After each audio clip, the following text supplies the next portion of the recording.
Okay, well, I thought this time that I would actually cover some of the biblical stories. And hopefully a number of them. As I said last time, I'm going to go through this, well, as fast as I am able to. I want to do it as complete a job as possible. And of course, the probability that I'll get through the entire Bible is very low. But we'll get through a lot of the major stories in the beginning of it, and that's a good start. And then, assuming that this all goes well, then maybe I'll try to do the same thing again, either in the fall or next year. So, assuming that everything is still working out properly next year. It's a long ways away. All right, so I guess we'll start. So last week, I talked to you about a line in the New Testament that was from John, and it was a line that was designed to parallel the opening of Genesis, and it's a really important line, and I thought I would re-emphasize it because the Bible is a book that's been written forward and backwards in time in some sense, like most books, because if you write a book, of course, when you get to the end, if you're the writer, you can adjust the beginning and so on. So it has this appearance of linearity, but it isn't linear. It's like you're God in some sense, standing outside of time. That's your book, and you can play with time anywhere along it. And the people who put the book together, or the books together, took full advantage of that, and that makes the story. It gives the story odd parallels in many, many places, in a very large number of places. And this is one of the major parallels, at least from the perspective of the Christian interpretation of the Bible, which of course includes the New Testament. And so there's this strange idea that Christ was the same factor or force that God used at the beginning of time to speak habitable order into being. And that's a very, very strange idea. It's not something that can be just easily dismissed as superstition, partly because it's so strange. It doesn't even fit the definition of like a superstitious belief. It's a dreamlike belief in some sense. And what I see many of the ideas in the Bible as is these dreamlike ideas that underlie our normative cognition and that constitute the ground from which our more articulated and explicit ideas have emerged. And this one's so complicated, this idea is so complicated that it's still mostly embedded in dreamlike form, but it seems to have something to do with the primacy of consciousness. And this is one of the biggest issues regarding the structure of reality, as far as I can tell, because everyone from physicists to neurobiologists debates this. There's the stumbling block for a purely objective view of the world seems to me to be consciousness. And consciousness has all sorts of strange properties. For example, it isn't obvious what constitutes time, or at least duration, in the absence of consciousness. And it isn't also easy to understand what constitutes being in the absence of consciousness, because it seems to be the case, well, if a movie is running and there's no one to watch it, I know it sounds like the tree in the forest idea, but it's not that idea at all. If a movie is running and no one's watching it, in what sense can you say that there's even a movie running? Because the movie seems to be the experience of the movie, not the objective elements of the movie. And there's something about the world, at least insofar as we're in it as human beings, that is dependent on conscious experience of the world. Now, of course, you can take consciousness out of the world and say, well, if none of us were here, if there was no such thing as consciousness, then the cosmos would continue running the way it is running. But of course, it depends on what exactly you mean by the cosmos when you make a statement like that, because there's something about the subjective experience of reality that gives it reality.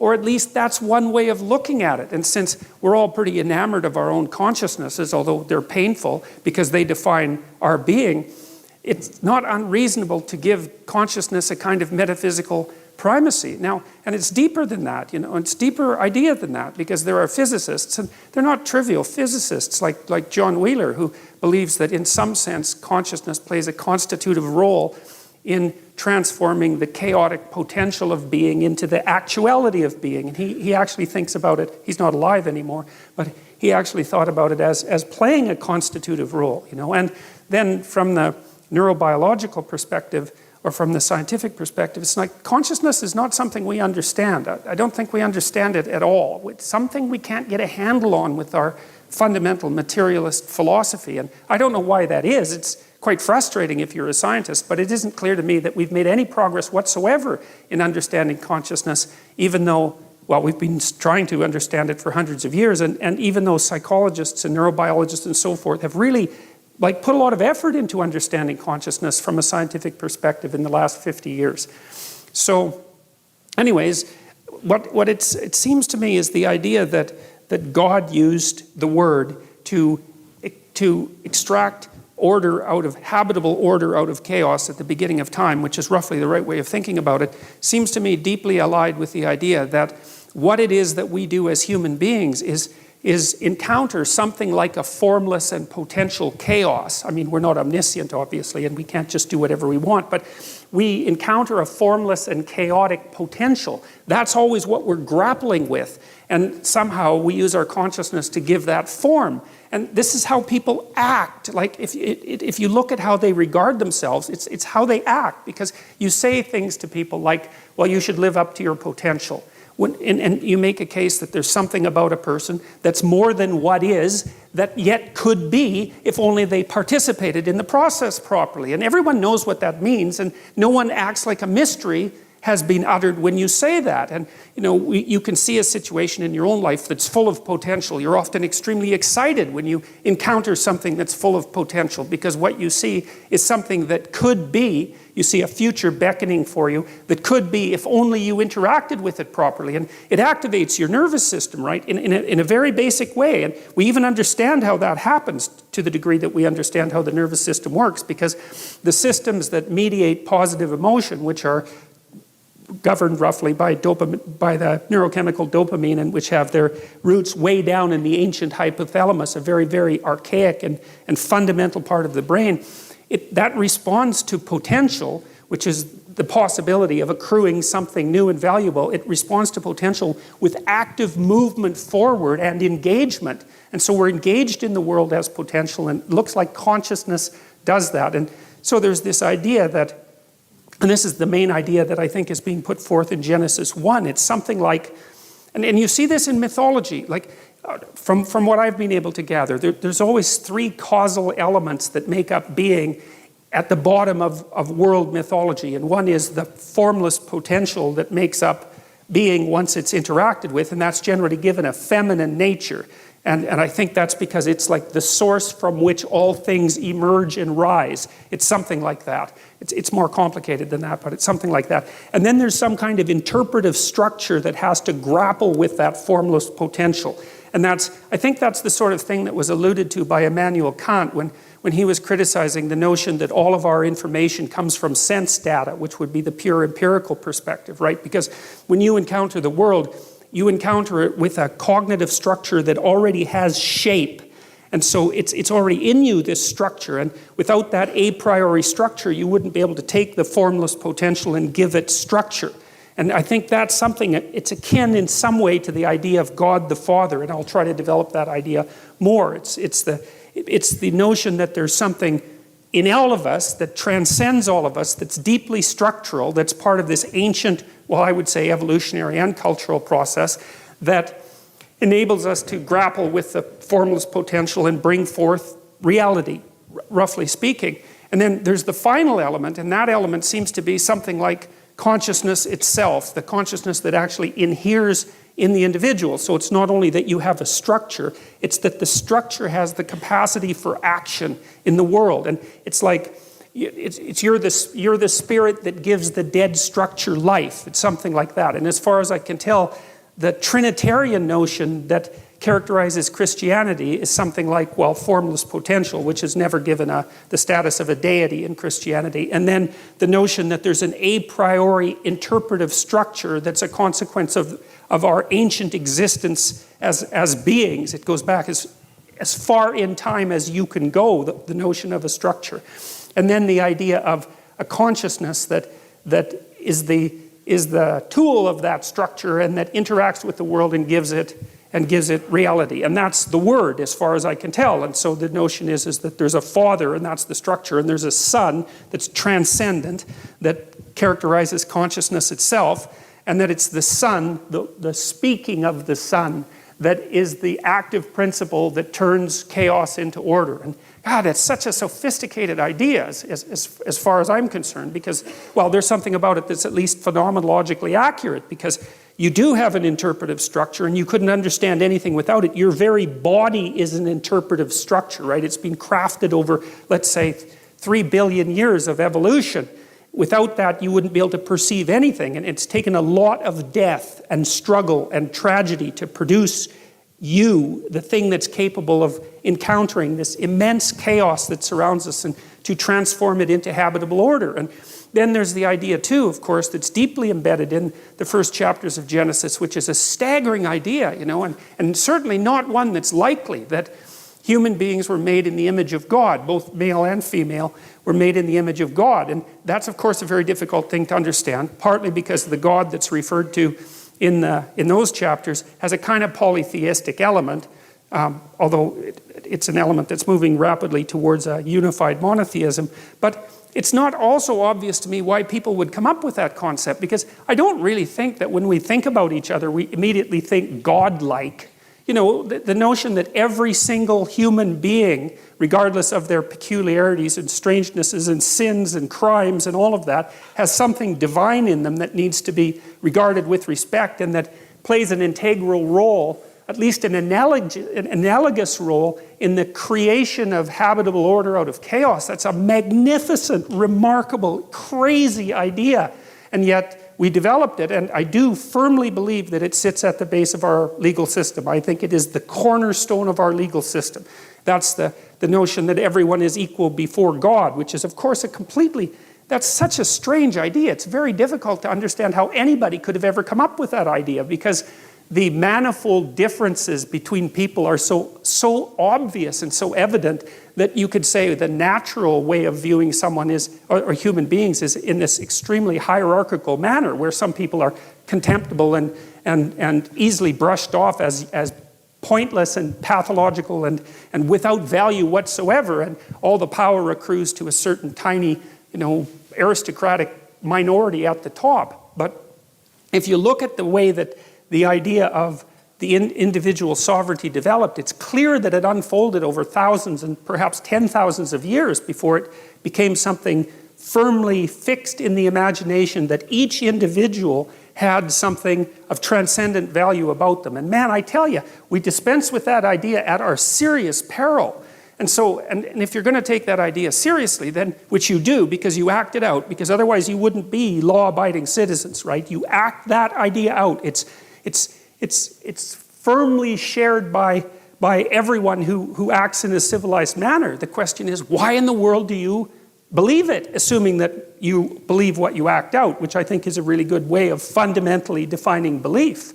So, all right, so that's the sort of idea, is that there's this God of tradition and structure. That's God the Father, who uses the Son, which is more of an active force, and primarily something that's verbal, which I also think is extremely interesting, because it's associated not with thought precisely, but with speech.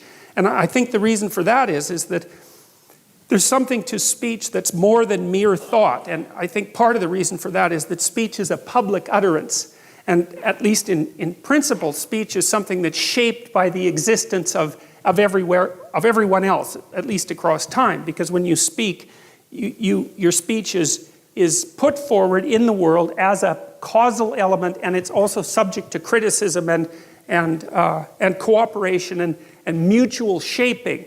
And so there's an idea here too that speech is that the cognitive processes that bring habitable reality out of uninhabitable chaos have this collective and public element, which is part of the reason, by the way, that I'm an advocate of free speech, let's say, above all, because I don't think, although it is the case, for example, in the Canadian Bill of Rights, that every single right has equal value. That's the theory. It's an idiotic theory, because it's absolutely impossible for a large set of rights to have absolutely equal stances. That cannot happen. There's no way that that can ever work. But that is the legal judgment. But I think it's a huge mistake because free speech has this, well, this divine quality, let's say, that you can't escape from because it's the thing that manufactures everything else. You know, and I do think that the dream that you could think of as encapsulated in the stories in Genesis is the dream by which human beings dreamed up the idea that we would now consider consciousness. Because, you know, it took us a long time to figure out the word consciousness. It's not like it's bloody obvious. Who knows how many thousands of years or who knows what struggles we had to undertake to abstract out something like consciousness and how we had to represent that dramatically, say, or symbolically, or in a dreamlike fashion before we could actually formulate the term and localize that to some degree in people. It's very sophisticated. So John makes the case that, well, there's an emanation of God or an element of God, the transcendent consciousness, it's something like that acts directly and in a sort of living way with the underlying potential of the world. And I think that that's phenomenologically accurate, and I do think that that's the way we regard our lives. Because, you know, when you think about it too, we tend to think that what you encounter when you're looking at the world is the material world, but that isn't how you act.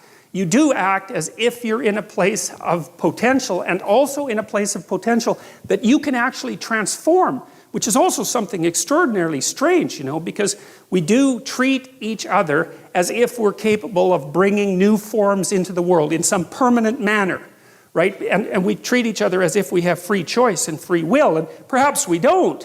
But it's certainly the case that societies that are predicated on the idea that we don't do very well. And societies that are predicated on the idea that we do seem to do a lot better. Plus, people tend to get very annoyed at you if you treat them like they're automatons that lack free will. There's something that people find very, I would say, constraining, slave-like about that even. You know, that the demand that you don't have actual autonomy, and even worse, that you're not responsible for your choices. It's an insult to someone to suggest to them that they're not responsible for their choices. You know, you usually, to do that to someone from a legal perspective, you have to argue something like diminished capacity, right? Well, you're mentally ill, or you don't have the intellectual capacity, or you were addled by some substance, or you had a brain injury or something, and that's why you're not responsible for your actions. Otherwise, part of the respect that you give to another human being is the assumption that they're responsible for their actions. And some of that can be, well, if you do something bad, then you're responsible for it. But part of that, too, is that if you do something good, you're also responsible for that. And that also seems necessary because, I mean, it's got to be more annoying than anything else you can imagine to strive virtuously, let's say, to produce something of extreme value and then to be treated as if that was a mere deterministic outcome and that your actual choices had nothing to do with that. I mean, people find that sort of thing extraordinarily punishing. And so I'm willing to, you know, I mean, I know that there are debates about all these things and debates about free will and debates about the nature of consciousness, but I'm trying to take a clear look at how people act and how they want to be treated, and then to trace it back to these old ideas to see if there's some metaphysical, let's say, metaphysical connection. So, all right, so here's how the book opens. In the beginning, God created the heavens and the earth. The earth was without form and void, and darkness was over the face of the deep, and the Spirit of God was hovering over the face of the waters. Now, this is a hard, what would you call, narrative section to get a handle on, because in order to understand it properly, you have to actually look behind it. So there are a lot of pieces of old stories in the Old Testament that flesh out the meaning of these lines. And I can give you a quick overview of it. One of the ideas that lurks underneath these lines, although you can't tell because it's in English, you have to look at the original languages, and of course I don't speak the original languages, so I've had to use secondary sources. Too bad for me. But the without form and void and the deep idea, you see, that's associated with this notion of endless deep potential. So for example, the words that are used to represent without form and void are something like, well, one is I'm going to get this partly wrong, tohu wabohu, and another one is teom. And it's important to know this because those words are associated with an earlier Mesopotamian word, which is Tiamat. And Tiamat was a dragon-like creature who represented the salt water. And Tiamat had a husband named Apsu, and Tiamat and Apsu were sort of locked together in kind of a sexual embrace. And it was that locking together of Tiamat and Apsu, and I would say that's potential and order, something like that, or chaos and order. They were locked together, and it was that union of chaos and order that gave rise in the old Mesopotamian myth, which is the Anu Elish, to being, to the old gods first, and then eventually, as creation progressed, to human beings themselves. And so there's this idea lurking underneath these initial lines that God is akin to that which confronts the unknown and carves it into pieces and makes the world out of its pieces. And the thing that it confronts is something like it's something like a predatory reptile, or it's something like a dragon, or it's something like a serpent.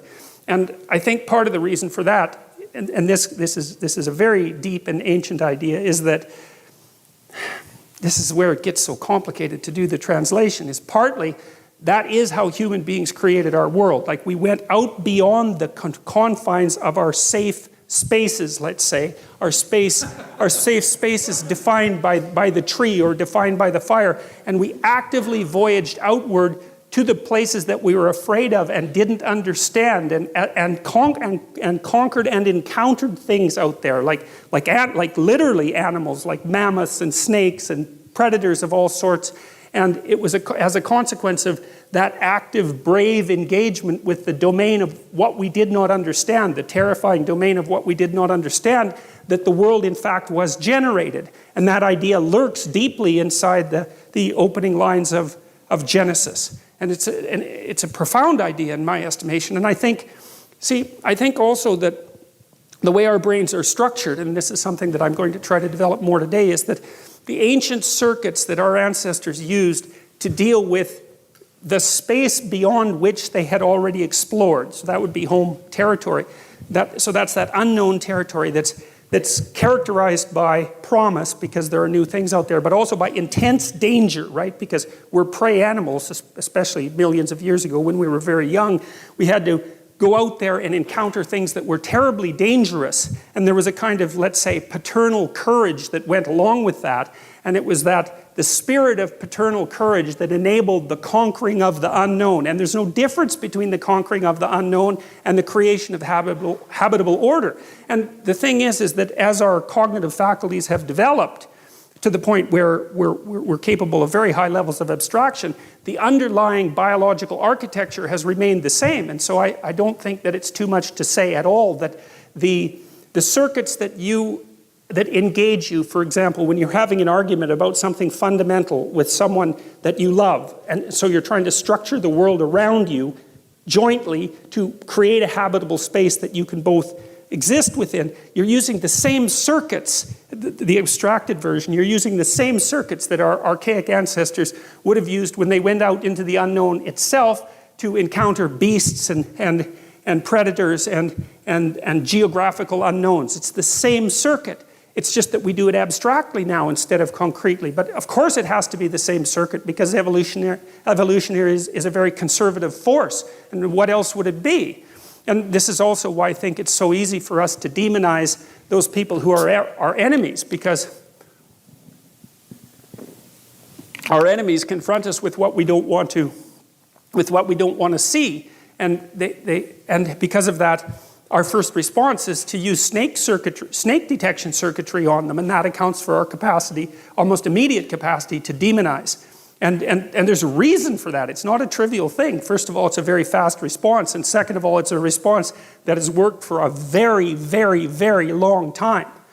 And so, one of the variants of the hero, and I would consider a variant of the hero like a fragment of the picture of God, is the heroic warrior who slays the enemy, right? And of course, that's not precisely a politically correct representation of the hero in modern times. And no wonder, but it's still something that you go watch in movies all the time and admire, right? It's like this one of the How many plots are there? Romance and adventure, that's about it. And most of the adventure genre is, well, there's some enemy that's lurking in some form. It could be human, it could be alien, and someone rises up to go and confront it and maintain order. You know, it's like there's no getting away from that story.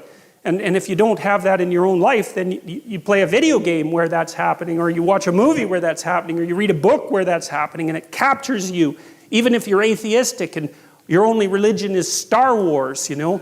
And it's still, well, really, right? It still captures your imagination, and you act like someone who's possessed by religious fervor when you line up for 3 days to be the first one into the theater, you know, and all the while claiming that you're atheistic to the core. It's like,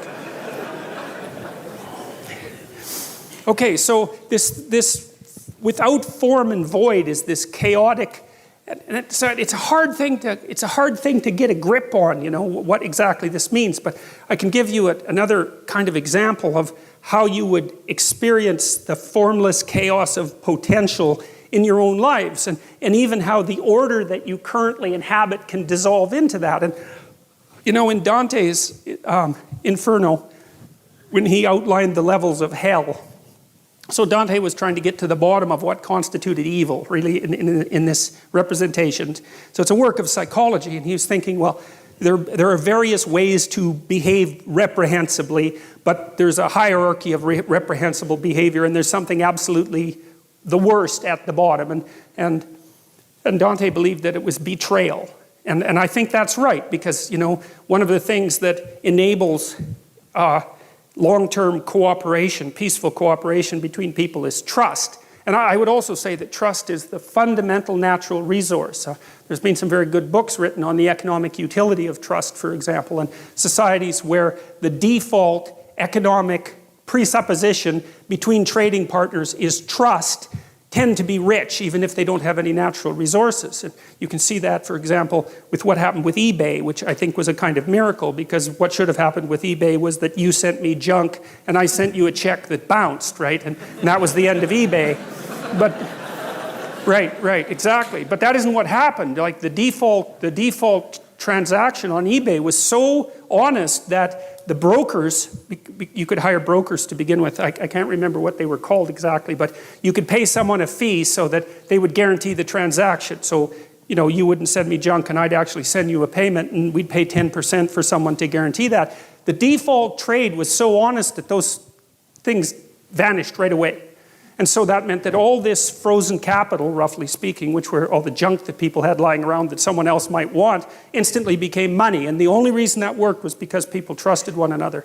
And so trust is an unbelievably powerful economic force, maybe the most powerful economic force. Anyways, if you have a relationship with someone, it's predicated on trust. And part of the reason for that is that trust is what enables us to look at each other without running away screaming. And what I mean by that is that if I trust you, then I don't have to take into account how complicated you are, because you're horribly complicated. You know, I think chimpanzee full of snakes, that's what a human being is. And as long as you'll do what you say you'll do, then I can take you at your word, and your word simplifies you, and you can take me at my word, and my word simplifies you, and then we can act like we understand each other even though we don't. But then if that trust is betrayed, then all the snakes come forth very, very rapidly. And so all of you, I suspect, have been betrayed one way or another. And so what happens, if you're in a relationship with someone and you trust them, then you make certain assumptions about the past, and you make certain assumptions about the present, and you make certain assumptions about the future. And everything's stable, and so you're standing on solid ground. And the chaos, it's like you're standing on thin ice. The chaos is hidden. The shark beneath the waves isn't there. You're safe. You're in the lifeboat. But then if the person betrays you, like if you're in an intimate relationship and the person has an affair and you find out about it, then you think one moment you're one place, right? You're where everything is secure because you've predicated your perception of the world on the axiom of trust. And the next second, you're in a completely different place. And not only is that place different right now, the place you were years ago is different, and the place you're going to be in the future, years hence, is different. And so all of that certainty, that strange certainty that you inhabit, can collapse into incredible complexity. And you say, well, if someone betrays you, you think, well, okay, who were you? Because you weren't who I thought you were. And I thought I knew you, but I didn't know you at all. And I never knew you, and so all the things we did together, those weren't the things that I thought were happening. Something else was happening, and you were someone else. And that means I'm someone else because I thought I knew what was going on, and clearly I don't. I'm some sort of blind sucker or the victim of a psychopath or someone who's so naive that they can barely live. And I don't understand anything about human beings, and I don't understand anything about myself. And I have no idea where I am now. I thought I was at home, but I'm not. I'm in a house, and it's full of strangers, and I don't know what I'm going to do tomorrow or next week or next year. It's like all of that certainty, that habitable certainty, collapses right back into the potential from which it emerged. And that's a terrifying thing. That's a journey to the underworld from a mythological perspective. And that is really something worth knowing because, journeys to the underworld are extraordinarily common in mythological stories. And, like the Hobbit going out to find the Smaug, the dragon, and get the gold is a journey into the underworld. And journeys to the underworld happen all the time. And modern people don't understand what the underworld is, except that we've all been there. And we go there all the time. And we go there every time the solidity and stability of the world that we've erected, at least partly through our speech, is shattered because, some sort of snake appears. That's another way of thinking about it, and it's a really good way of thinking about it because, no matter how carefully you construct the little habitable area that's around you, there's always something you didn't take into account, and there's always something that can pop up its head and do you in and make you aware of your mortality and age you for that matter, or even kill you. And that's the permanent situation of life, which is part of the reason why I think the story of Adam and Eve, for example, is archetypal. It's because we do inhabit walled gardens, right? Because a walled garden is half structure, society, and half nature. That's what a walled garden is. And a walled garden is a place of paradise and warmth and love and sustenance, but it's also the place where something can pop up at any moment and knock you out of it. And I think part of the reason that story exists at the beginning of this collection of books is because it explains the eternal situation of human beings. We're always in that situation. We're in a walled garden, or we bloody well hope we are. But there's always a snake. And then it's even worse because if there is a snake, we're exactly the sort of creatures who are going to do nothing but go and interact with that snake the second that we can manage it. It's definitely the case that if you want a human being to muck around with something, the best thing to do is to tell them not ever to do it, have anything to do with it, which is, of course, something you know if you have teenagers or even children, or if you know anything about yourself or your partner. So these stories are trying to express what you might describe as an unchanging, transcendent reality. It's something like what's common across all human experience across all time. And that's what Jung essentially meant by an archetype. And you could say, we tend to think that what we see with our senses is real. And of course that's true, but what we see with our senses is what's real that works at the time frame that we exist in, right? And so we see things that we can touch and pick up. We see tools, essentially, that are useful for our moment-to-moment activities. We don't see the structures of eternity, especially not the abstract structures of eternity. We have to imagine those with our imagination. Well, and that's partly what these stories are doing. They're saying, there's forms of stability that transcend our capacity to observe, which is hardly surprising. We know that if we're scientists, right? Because we're always abstracting out things that we can't immediately observe. But there are metaphysical or moral realities or phenomenological realities that have the same nature, that you can't see them in your life by observing them with your senses, but you can imagine them with your imagination. And sometimes the things that you imagine with your imagination are more real than the things that you see.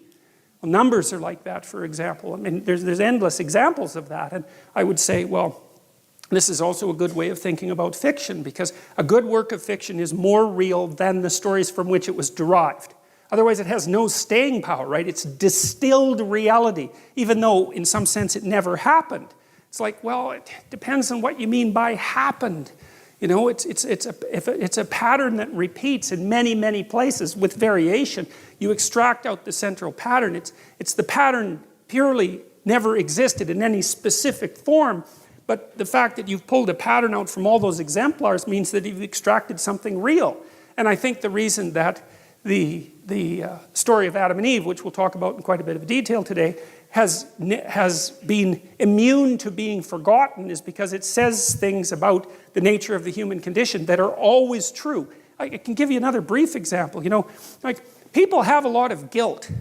There's a line of social psychology that claims that most people feel that they're better than other people. And like, I just don't buy that. That isn't what I've seen in my life. And maybe I'm a bit biased because I'm a clinical psychologist and I see more people who are overtly suffering, maybe, than people do in general. Although I'm not so sure about that, because you don't have to scratch very far beneath the surface of most people's lives before you find something truly tragic. And I don't mean the sort of tragedy that you whine about. I mean, your mother has Alzheimer's, or your best friend committed suicide, or you have a close relative with cancer, you have a sick child, or there's something wrong with you, because almost everyone has at least one really terrible thing wrong with them. And if you don't, hey, you will. So that tragic sense of being is there with people all the time. And it's also the case that in my experience, like I rarely meet someone who says, hey, I'm doing everything I possibly can, I'm a hell of a guy, and I can't see how I could possibly improve, You meet someone like that, you think they're narcissistic, right? And you're right. But most people don't feel that way. They feel like they could do a hell of a lot better than they are, and they're quite acutely aware of their faults, and they don't feel that they're what they should be. And you see, what happens in the story of Adam and Eve as well is that when people become self-conscious, at least that's how it looks to me, they get thrown out of paradise and then they're in history. And history is a place where there's pain in childbirth and where you're dominated by your mate and where you have to toil like mad, like no other animal, because you're aware of the future. You have to work and sacrifice the joys of the present for the future constantly, and you're going to die. And you have all that weight on you. And to me, again, that's just, how can anything be more true than that? That's just, as far as I can tell, that's just how it is. Unless you're naive beyond comprehension, there's something about your life that is echoed in that representation. And why it is that, we're such strange creatures because we don't seem to really fit into being in some sense. And that's also what's expressed in the notion of the fall. The existentialists said, well, people feel like they have a debt that they have to pay off to existence for the crime of their being, something like that. And maybe it's because we're acutely aware that we have to offer something of value to the people around us so that they can tolerate us, while we're going about our business. But it seems deeper than that. It's that human beings seem to exist in a post-cataclysmic world. And that's exactly also what's represented in Genesis. And it's very interesting because, there's, in the Adam and Eve story, there's two catastrophes, essentially. There's the catastrophe that occurs when Adam and Eve wake up, which we'll talk about in detail, and become self-conscious and know that they're naked. And their eyes are open, right? So that's the terminology that's used. And to have your eyes open means to have an increment in consciousness, essentially, because eyes are associated with consciousness for human beings because we're intensely visual animals. And so the metaphor of having your eyes opened is the same as the metaphor of coming to consciousness. And as soon as Adam and Eve come to consciousness, they realize they're naked. And, the classic interpretation of that is that it has something to do with sexual sin. And I don't believe that. I don't believe that that's what it means, although there are elements about that are relevant. It's more that to realize that you're naked, it's like if you dream that you're naked on a stage in front of people, that's not a sexual dream, man, unless you're some kind of strange exhibitionist, right? It's you want to cover yourself up and get the hell off that stage as fast as possible. And so to be naked in front of a crowd is to have everyone, it's to have the judgment of the social world focused on your self-evident inadequacies. And that makes people self-conscious, and that's a real human state. It's associated with neuroticism in the Big Five trait model. But people don't like that at all. They don't like having their fragility and vulnerability exposed to the group. It's one of the two major fears of people, because one is social humiliation, and the other is something like mortality and death. And like your typical agoraphobic, for example, gets to have both those fears at the same time, because it's usually a she, tends to believe she's going to have a very spectacular and exhibitionistic heart attack in a public place and make a terrible fool of herself while she's dying. So, and then that's a good example of the two archetypal fears that characterize human beings. So to me, and I said that I tried to approach these stories as if I didn't know what they were about, because that seemed right to me, because they're mysteries.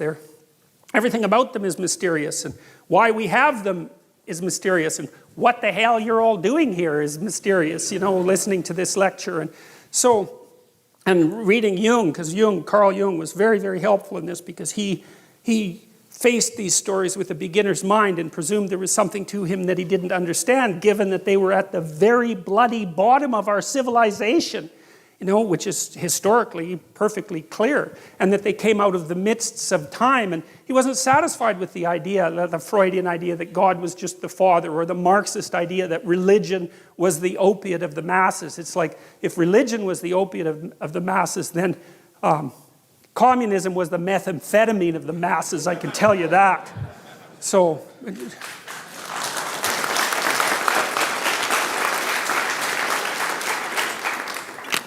you've been betrayed by someone, and so you fall into that underworld of doubt about everything. And it's a serious place to be in that underworld, because not only do you not know where you came from or who you are or where you're going, that's bad enough. So that's the underworld itself, but there's a subdivision of the underworld, like the worst suburb, which is, I think, what hell is, essentially, from a metaphysical perspective, because, if someone really cuts you off at the knees, especially if they do it in a malevolent way, and if you're going to be betrayed, and you really want to be betrayed properly, you want to be betrayed by someone who's really out to hurt you. They just weren't being stupid. They were like after you for whatever reason.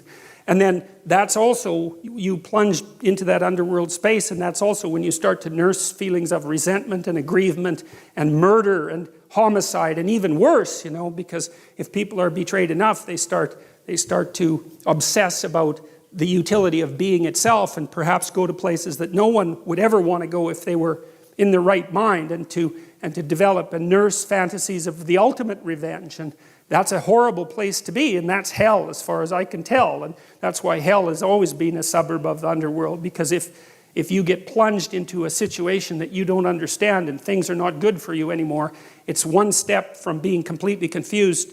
It's only one step from being completely confused to being completely outraged and resentful, and then it's only one step from there to really looking for revenge. And that can take you places that merely to imagine properly can be traumatic. And I've seen that happen with people many times. And I think that anybody who uses their imagination on themselves can see how that happens, because I don't imagine there's a single person in the room that hasn't nursed fairly intense fantasies of revenge, at least at one point in their life. And usually, for what appear to be good reasons. It's no picnic to get betrayed, that's for sure, and it can shake your faith in being, but if it shakes it so badly that you turn against being itself, that's certainly no solution, that's for sure. All it does is make everything that's bad even worse. So, okay, now, and God said, let there be light, and there was light, and God saw that the light was good, and God separated the light from the darkness.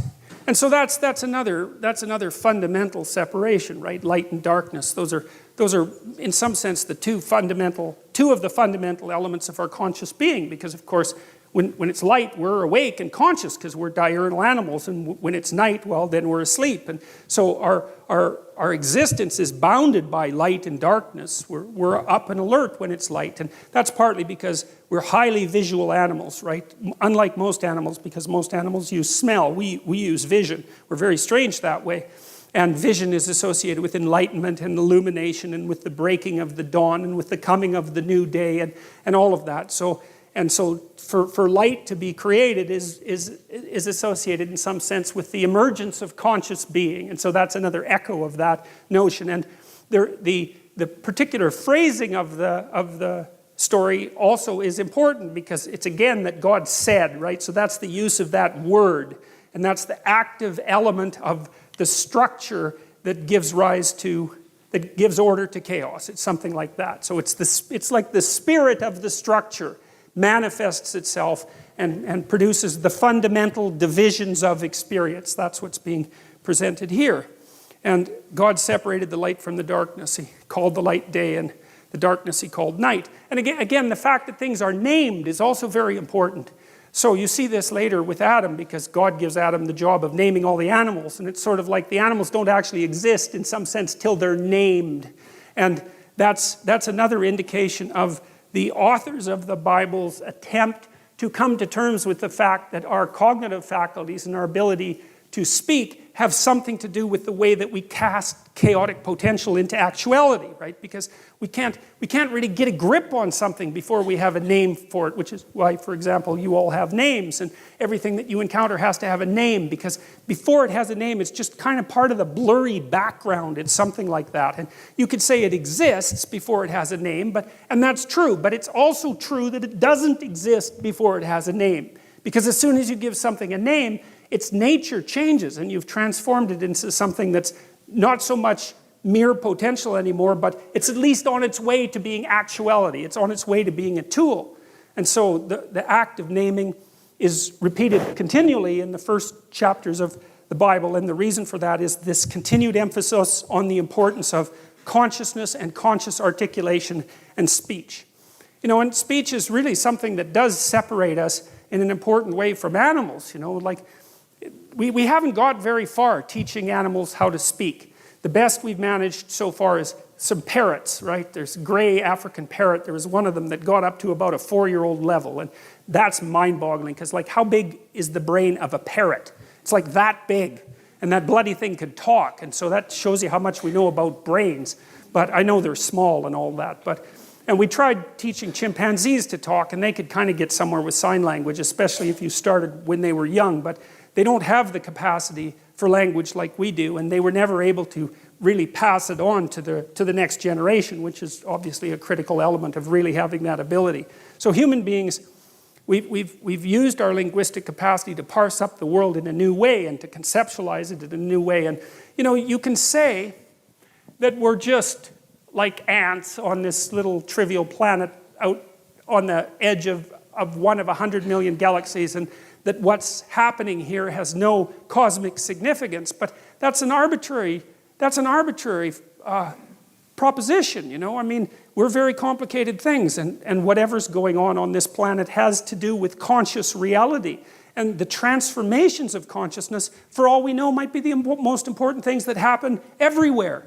There's no reason to consider consciousness a trivial phenomenon. I mean, it's taken 3.5 billion years for you to develop the brain that you've developed. And human beings are amazing creatures. I mean, just a casual walk through YouTube and all those crazy kids that climb cranes and do that.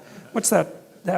Yeah, parkour, man. That stuff's unbelievable, you know? I mean, human beings are crazy, crazy animals. There's almost nothing we can't do. And I'm very loath to assume that the transformations of consciousness that are described in the early stories in the biblical accounts are somehow cosmically trivial. It doesn't strike me that way, and it's certainly not self-evident. And even if they are cosmically trivial, whatever that means, the rocks don't care what you think. Well, who cares what the rocks think? First, they don't think. So I don't see why that's exactly relevant. But even if it's all the same to the cosmos, which is something that I doubt, it's certainly not just all the same to you, you know, because your consciousness has a quality and it matters. Heidegger, for example, who's a philosopher whose writing sort of influenced me post hoc, because I recreated some of the things that he had talked about in the 30s before I knew much about him. But one of the things that Heidegger said was that the fundamental element of human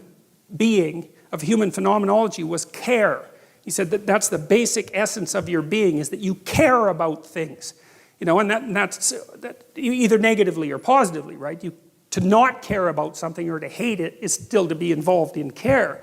And so, even if the cosmos itself is neutral with regards to our existence, we're not, and we're the only things that we know of that are conscious, and so, well, we might as well go with that. And there's no reason. See, I can't help but think that the constant attempts by people to trivialize the nature of their own consciousness has a dark side. I'm a psychoanalyst, and so I always think that way. It's like, well, first of all, if you as a being don't matter, then you don't have to do anything. It's a great justification for total lack of responsibility. And that really twigs something for me, because, people who are bent, let's say, or vengeful or angry are always looking for a reason why they don't have to be responsible for anything. Plus it's a lot easier. And so the notion that consciousness is trivial immediately allows you to wander down that path. And so I'm skeptical of those claims. And I also think that there's a deep hatred of humanity that underlies those claims as well. And I read my YouTube comments sometimes, and I've always been annoyed that, because I've heard sort of radical, clueless environmentalists say things like the planet would be better off without people on it, which is something that, you just cannot say that. If you say that and listen to yourself, you should go to a monastery for 3 years and never say a word and have a shower every 10 minutes until you've learned your lesson properly.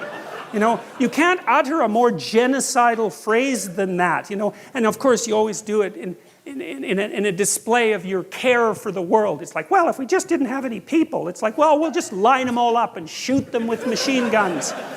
No, it's really sickening. It's appalling. And there's a hatred for humanity that's at the bottom of it. And I mean, you can kind of understand why, because we're messy and, we don't clean up after ourselves and, we're raping the rainforests and that sort of thing. But I do have some sympathy for people because, we're hell on Mother Nature, but she certainly returns the favor. So, and that's a good thing to remember. A lot of what we're doing is just bloody well trying to exist with a relative minimum of pain. And we're doing our best to get as good at doing that as fast as we can. And that's not an easy thing. There are lots of us, and life is bloody complicated. And the other thing that happens too is, again, if you scratch just beneath the surface of people, and this is something that's always, to me has been a kind of miracle, is if you talk to someone, they're out doing their job, and maybe they're doing a good job at it, like some emergency room nurse, God, there's a job for you. Or maybe they work in palliative care.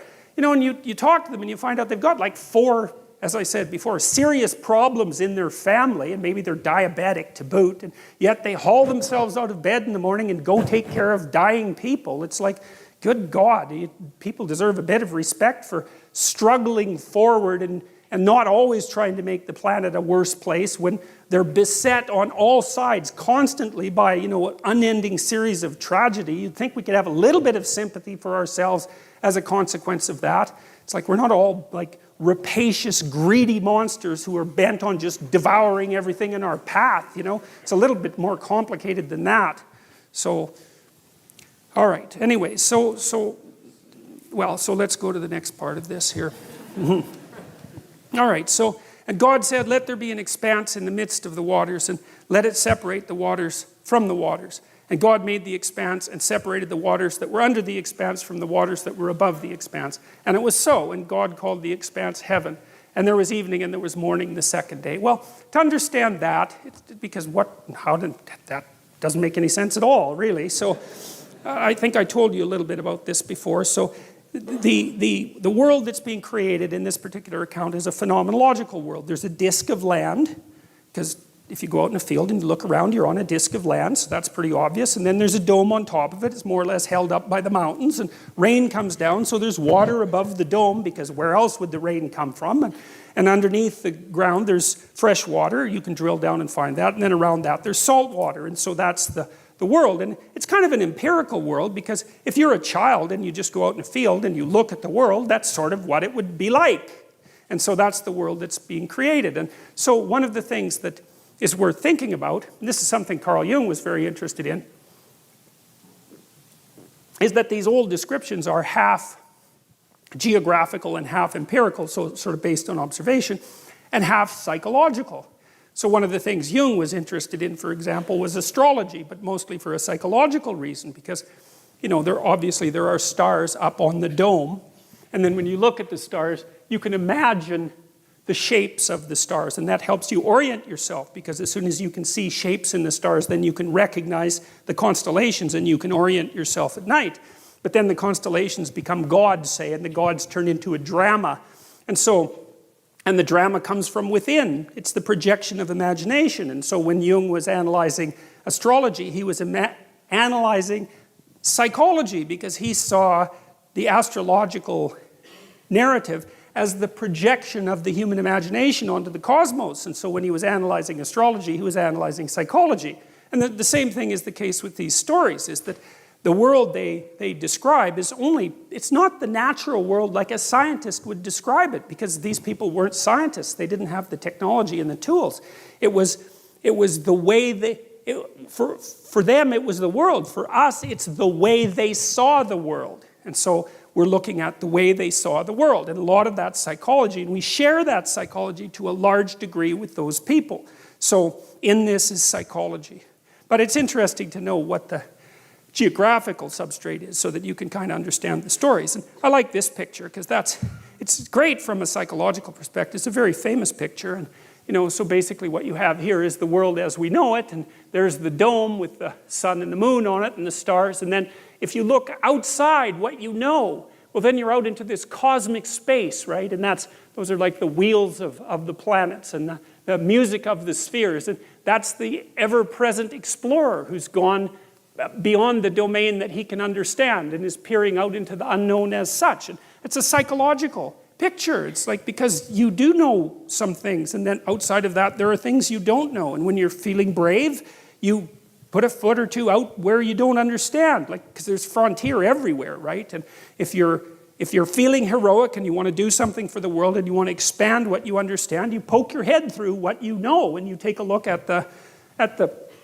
whatever structure is out there. And he's pretty smart, because most of them is still where it's safe. And I would say that's a good thing, because if you jump right out there, well, then maybe you fall off the edge of the earth. And I wouldn't precisely recommend that, especially if you do it accidentally.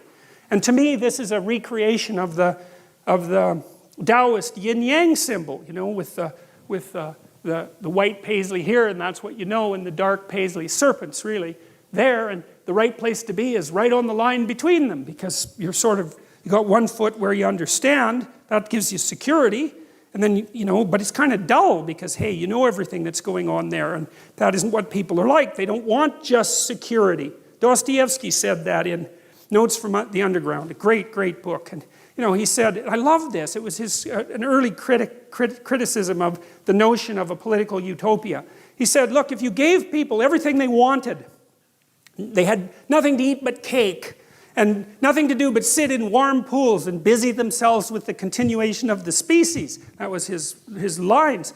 That the first thing they would do, well, maybe after the first week, was like go kind of half insane and smash everything up, just so that something that they didn't expect would happen, so that they'd have something interesting to do. And it's so right, because the utopian notion that if you just had all the material stuff you wanted, that you'd be, well, what would you be? What would you do? Would you just sit on the couch and watch TV? I mean, you'd be, I don't know what, you'd be cutting yourself just for entertainment in no time flat, and that's the sort of thing that people do. And so we're not adapted for security and utopia. We're adapted for a certain amount of security, because, we are vulnerable, but mostly we want to have one foot out where we don't know what the hell is going on, because that's where you're alert and alive and tense and with it. And I believe this, and I believe it actually has something to do with the hemispheric structure of the physiology of your brain, is because the right hemisphere looks roughly adapted to what you don't know, and the left hemisphere, and this is an oversimplification, but a useful one, is adapted to the world that you do know, and the right place for you to be is halfway between them. Because and you can tell that. That's what's so cool. And this tells you that this is actually reality that's manifesting itself to you. That sense of active engagement you have in the world when things are working well for you, where you should be at the right time. You're alert and on top of things and engaged, and you don't have much of a sense of time, and the sense of the tragedy of life sort of recedes. And that's when you've got one foot where it's secure and one foot out in the unknown, and your brain signals to you that you're in the right place by making what you're doing meaningful. And that sense of meaning is actually a neurophysiological signal that you've got the forces of the cosmos properly balanced in your being at that moment. And that's why it feels so good. And then, well, what else could it possibly be? I mean, our brain is capable of looking beyond our vision. That's what it's for.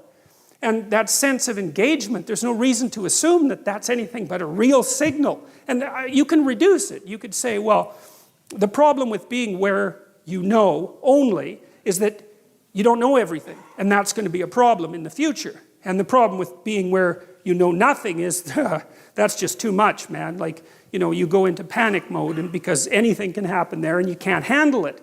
So you got to mediate between those two things. You want to be secure enough so that your physiology isn't revving out of control, and you want to be out there in the unknown enough so that you keep updating yourself constantly, constantly, constantly. And that's the place where information flow is maximized. And you know that because that's where you are when you're having a really interesting conversation with someone, or you're gripped by a book, or you're really into a movie, or maybe something that you do as a you know, apart from your work, or maybe even in your work, you're into it. And that's because you are in the right place at the right time, and your whole nervous system is signaling that to you. And I would say that's the sort of place that you should be all the time.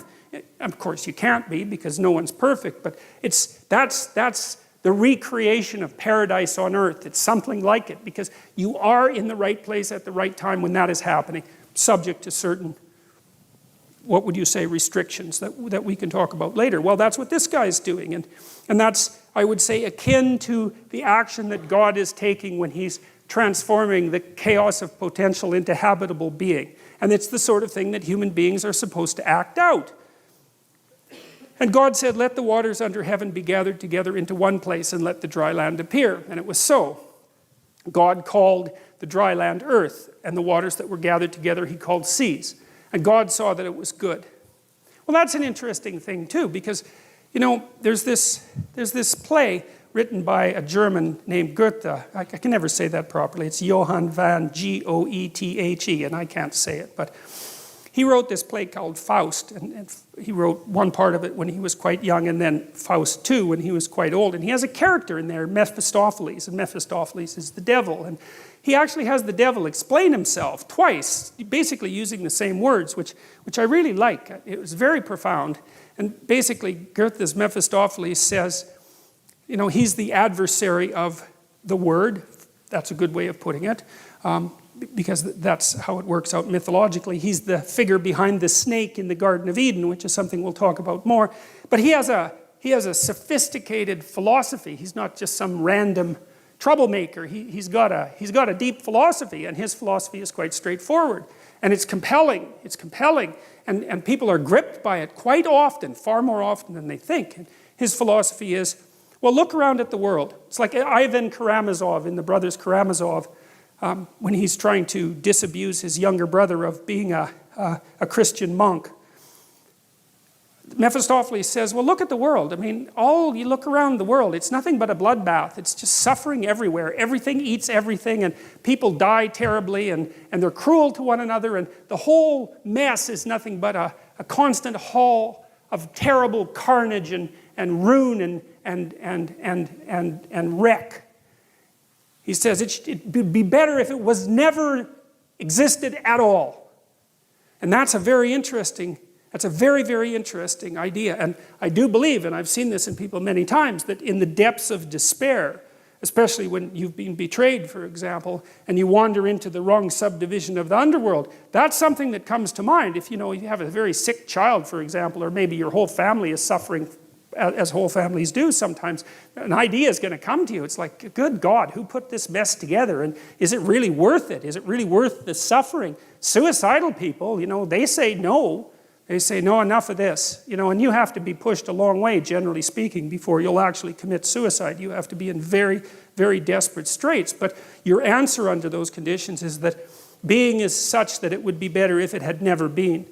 And that's I think it's a terrible philosophy, I believe, because I think what happens if you act it out is that you make the very things that led you to despair far worse.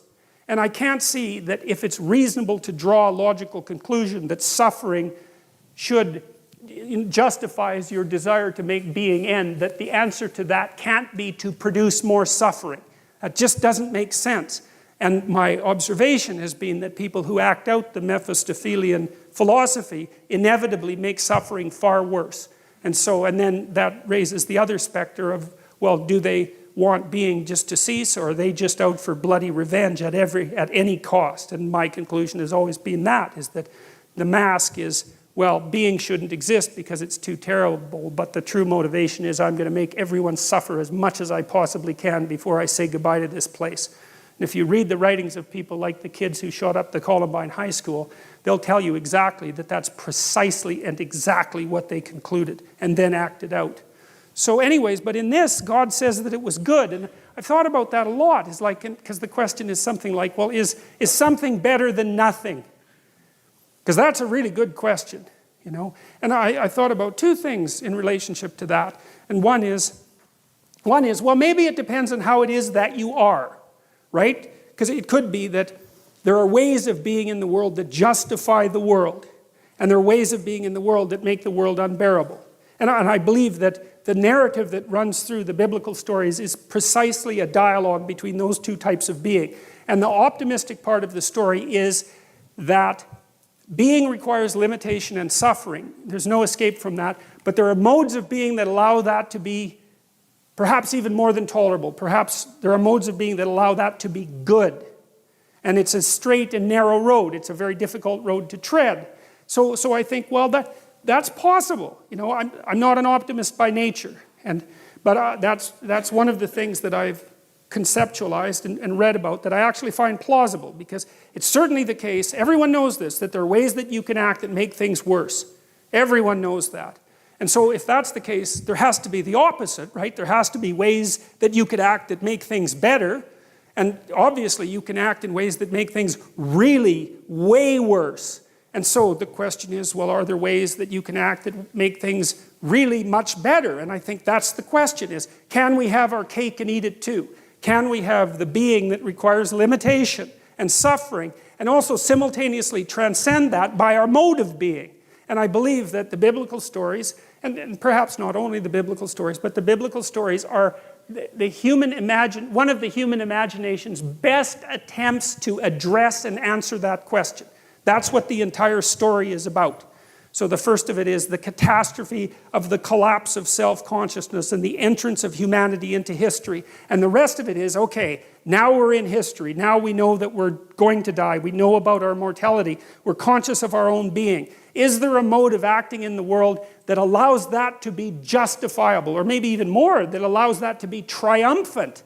And then I would also say, maybe it's worth finding out, you know. That's the other thing that's so interesting, because you've got this short time on earth, and there's lots of things that are very, very difficult to contend with, and you have the problem of tolerating yourself even in all your insufficiency. And one of the things that seems to me to be the case is that if you adopt a sufficiently profound mode of being, if you attempt to do that, then the mere act of lifting up that weight is enough to justify the fact that you're insufficient and mortal and bound by tragedy. And I believe that, and I believe people believe that, because if you watch how people act, they look for people they admire.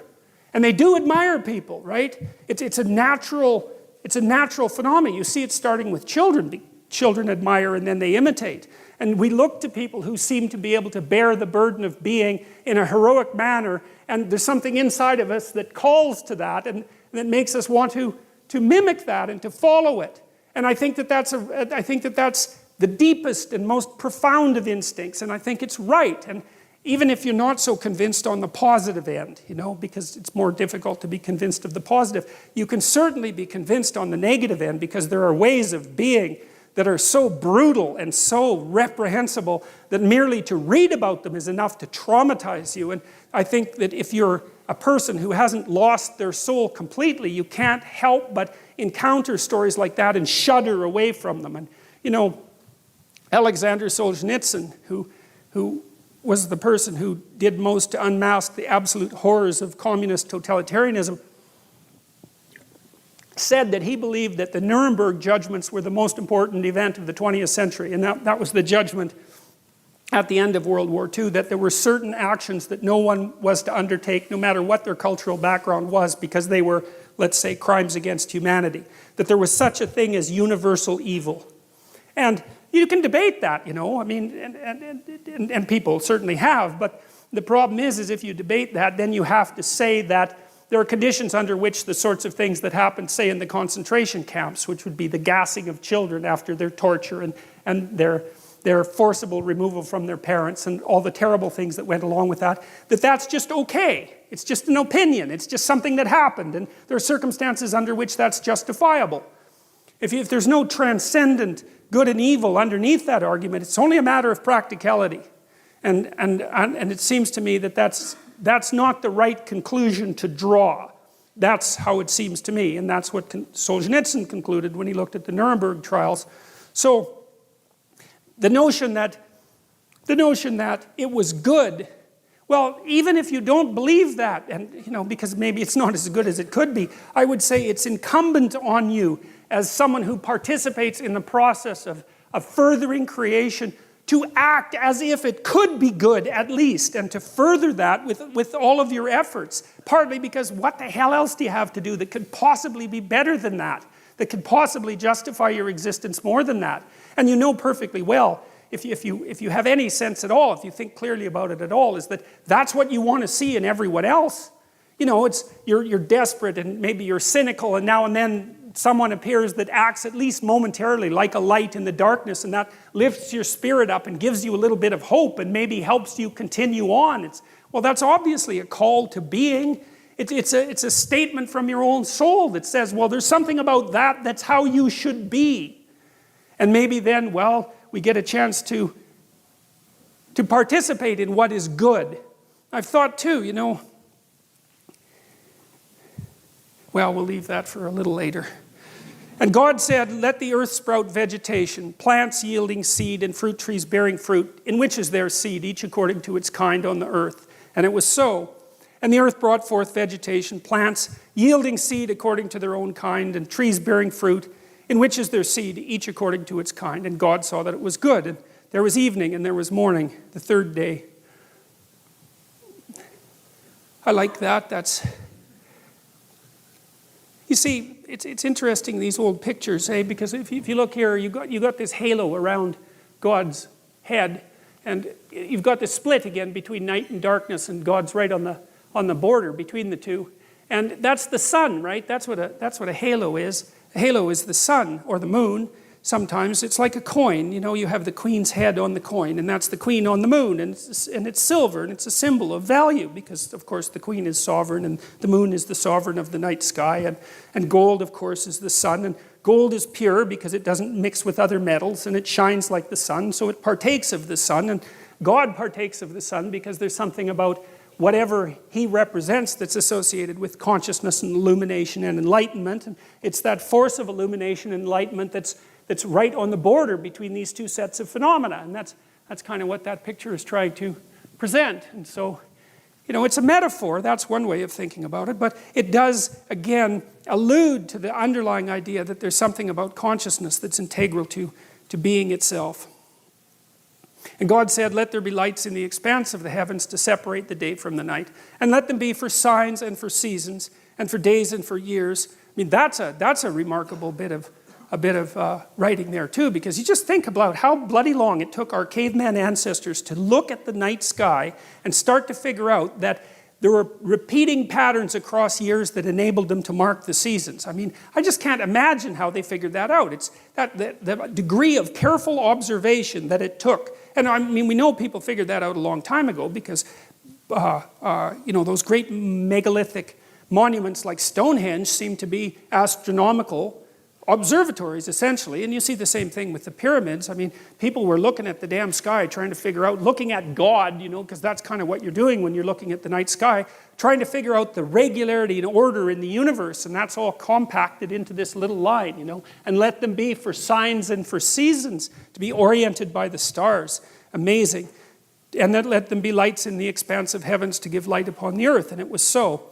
And God made the two great lights, the greater light to rule the day, and the lesser light to rule the night, and the stars. And God set them in the expanse of heavens to give light on the earth, to rule over the day and over the night. And so there's an idea of sovereignty there too, right? That there's an analogy between the ruler and the heavenly bodies that light up the that light up the darkness, essentially. And that's a really interesting idea too, because it took us a long time to come to terms with, as I mentioned last week, to come to terms with the idea of sovereignty itself and to decide what constituted valid power. And it's not power. It's not power. It's authority and competence and not power. It's not dominance either. It's more sophisticated than that, because the people that you want to rule aren't people who have power, because power just means I can hurt you and you can't hurt me back. That's not what you need from a ruler, even though it devolves into that from time to time. What you want is the kind of wisdom that illuminates the darkness, and to associate the sovereign with the heavenly kings of the light is a perfectly reasonable thing to do from a metaphoric perspective. And that's an ancient, ancient idea, you know, and another example of how we're grounded in a dream. And God set them in the expanse of heavens to give light on the earth, to rule over the day and the night, and to separate the light from the darkness. And God saw that it was good. Another emphasis on the fact that it was better that there was something than nothing. And, you know, maybe you could consider that the declaration of the cosmos is something like, well, it's better that there's something than nothing. And, well, how do you know that? And I guess the answer to that is that there's something instead of nothing. And I know that that's not proof, but it's still a remarkable fact that it happens to be the case, and no one does know why that is. And so maybe we should go along with it and see what we can do with it, you know, and see how we could make it better, because we certainly could if we were really committed to it, and we shook our resentment and our anger and our hatred. And I know there's reason for all of that, because people do suffer terribly, but, you know, God only knows what being could be like if we all contributed to it to the best of our ability. God only knows what we could conquer, and what sort of magnificent cities we could produce, and what things we could eradicate from the suffering of the world.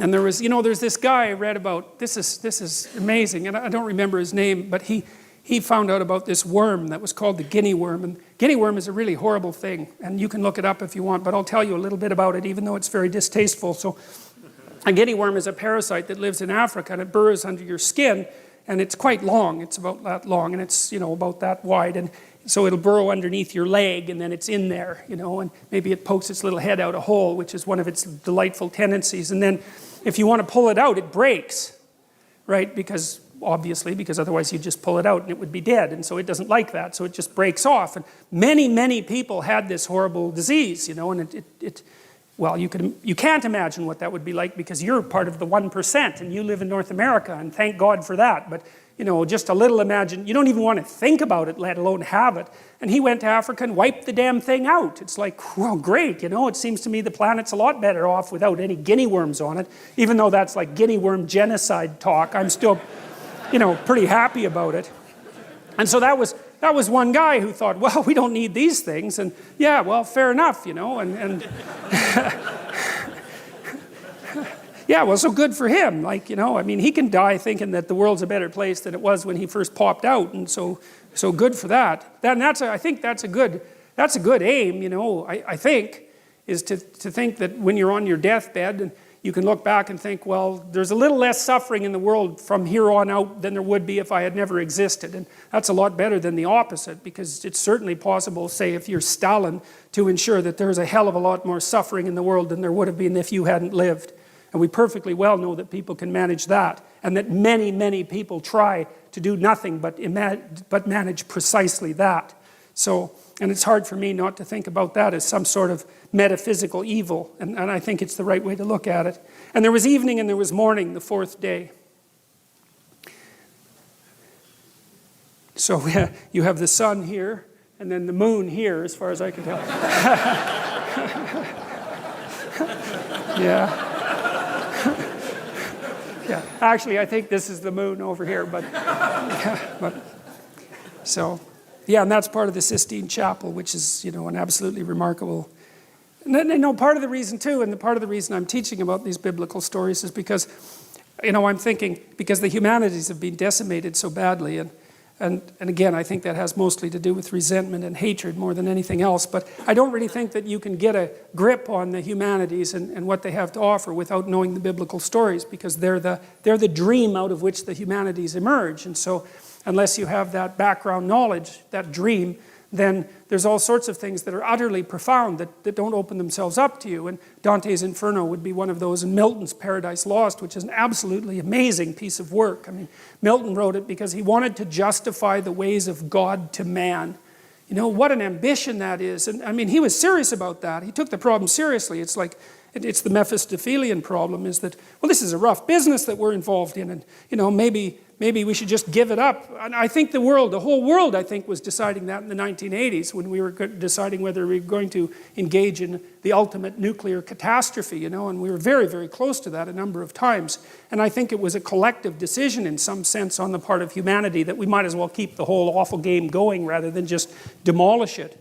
But you know, Milton, he wrote Paradise Lost it's a dream, again, it's a dream, and trying to explain the nature of being and the nature of evil, and you can't crack the damn thing without knowing the underlying stories, and that's really too bad because it's utterly profound. And the reason you need profound things, as far as I can tell, you need profound knowledge, is because life is actually a profound problem for everyone. I mean, you can shelter back and live a very conservative existence, and look, like, more power to you. I understand why you would do that, but it doesn't stop you from having to face the ultimate questions of life.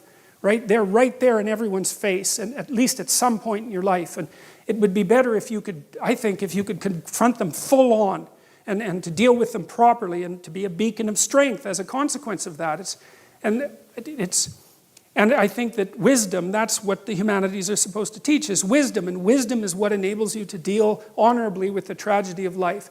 And I think I can't see how you could think that that was a bad idea, because there are going to be times when you're in an emergency room and, you know, prone to panic and to cry and to break down and to collapse and to be of no use to anyone around you. And that's not the right way to be. It's the right way to be in a situation like that is to be strong and reliable. And I don't think you can do that without being wise. And you can't be wise without putting yourself together and without knowing something about where you came from and what you're like. And that's history and the humanities. And so this isn't optional. It's more necessary. Man does not live by bread alone, and that's exactly the issue here. So you see these magnificent works, you know. I mean, it's not like Michelangelo thought of this literally, you know. He was a genius, for God's sake, and he's trying to get at something, and he's trying to get at the profundity of human culture. I suppose that's why you have this patriarchal figure here, and the cosmic role that consciousness and tradition plays in being itself. And it's ennobling. And you know, you think people, religious or not, people, hundreds of millions of people come from all over the world to Rome and go through this little tiny chapel to look at this. There's something in it that everyone needs to see. You know, it's not just beauty, it's more than beauty. It's that which feeds the soul. And everyone feels that, even if they can't explain it. So, and God said, let the waters swarm with swarms of living creatures, and let birds fly above the earth across the expanse of the heavens. So God created the great sea creatures and every living creature that moves, with which the waters swarm, according to their kinds, and every winged bird according to its kind. And God saw that it was good. And God blessed them, saying, be fruitful and multiply, and fill the waters in the seas, and let birds multiply on the earth. And there was evening and there was morning, the fifth day. And God said, let the earth bring forth living creatures according to their kinds, livestock and creeping things and beasts of the earth according to their kinds. And it was so. And God made the beasts of the earth according to their kinds, and the livestock according to their kinds, and everything that creeps on the ground according to its kind. Kind, right? That's kin, right? And to be kind is to treat others as if they're your kin. And so, according to its kind. And God saw that it was good. That's continually represented over and over. God said, that's the thing that calls being into existence. And God said it was good, and that's the fundamental judgment about the nature of reality. And, you know, one of the things that happens in the translation, in the movement, let's say, from the Old Testament to the New Testament, is God is obviously blessing creation in the beginning of this story. And then you have Old Testament God, and like, don't mess around with him, right? Because he'll give you good smiting if you get out of line. There's no doubt about that. And he's kind of an arbitrary character. And, you know, lots of modern people think, well, how could you believe in a God like that? And it's like, when I read that, I think, well, the Old Testament people, that isn't how they thought. They thought, you better look the hell out because life is really difficult, and if you step out of line, you're going to get flattened, and God doesn't care in some sense whether you approve of him. It's like, what the hell does that have to do with anything? Obviously you don't approve. It's like, you better pay attention though, because otherwise you're going to be in real trouble. And that there's real wisdom in that. Nietzsche really admired the Old Testament as a work of literature because he thought that the representation of the divine, let's say, as a representation of the essential nature of being was extraordinarily accurate in its arbitrary and often cruel nature. You know, it wasn't following a morality that human beings could really understand as moral. But he thought that was very realistic, and I like that interpretation. But what happens in the New Testament is quite interesting because there's an insistence all of a sudden in the New Testament that you're supposed to act towards God as if he's nothing but good. And that's such a strange thing because you look at the world and you think, yeah, really?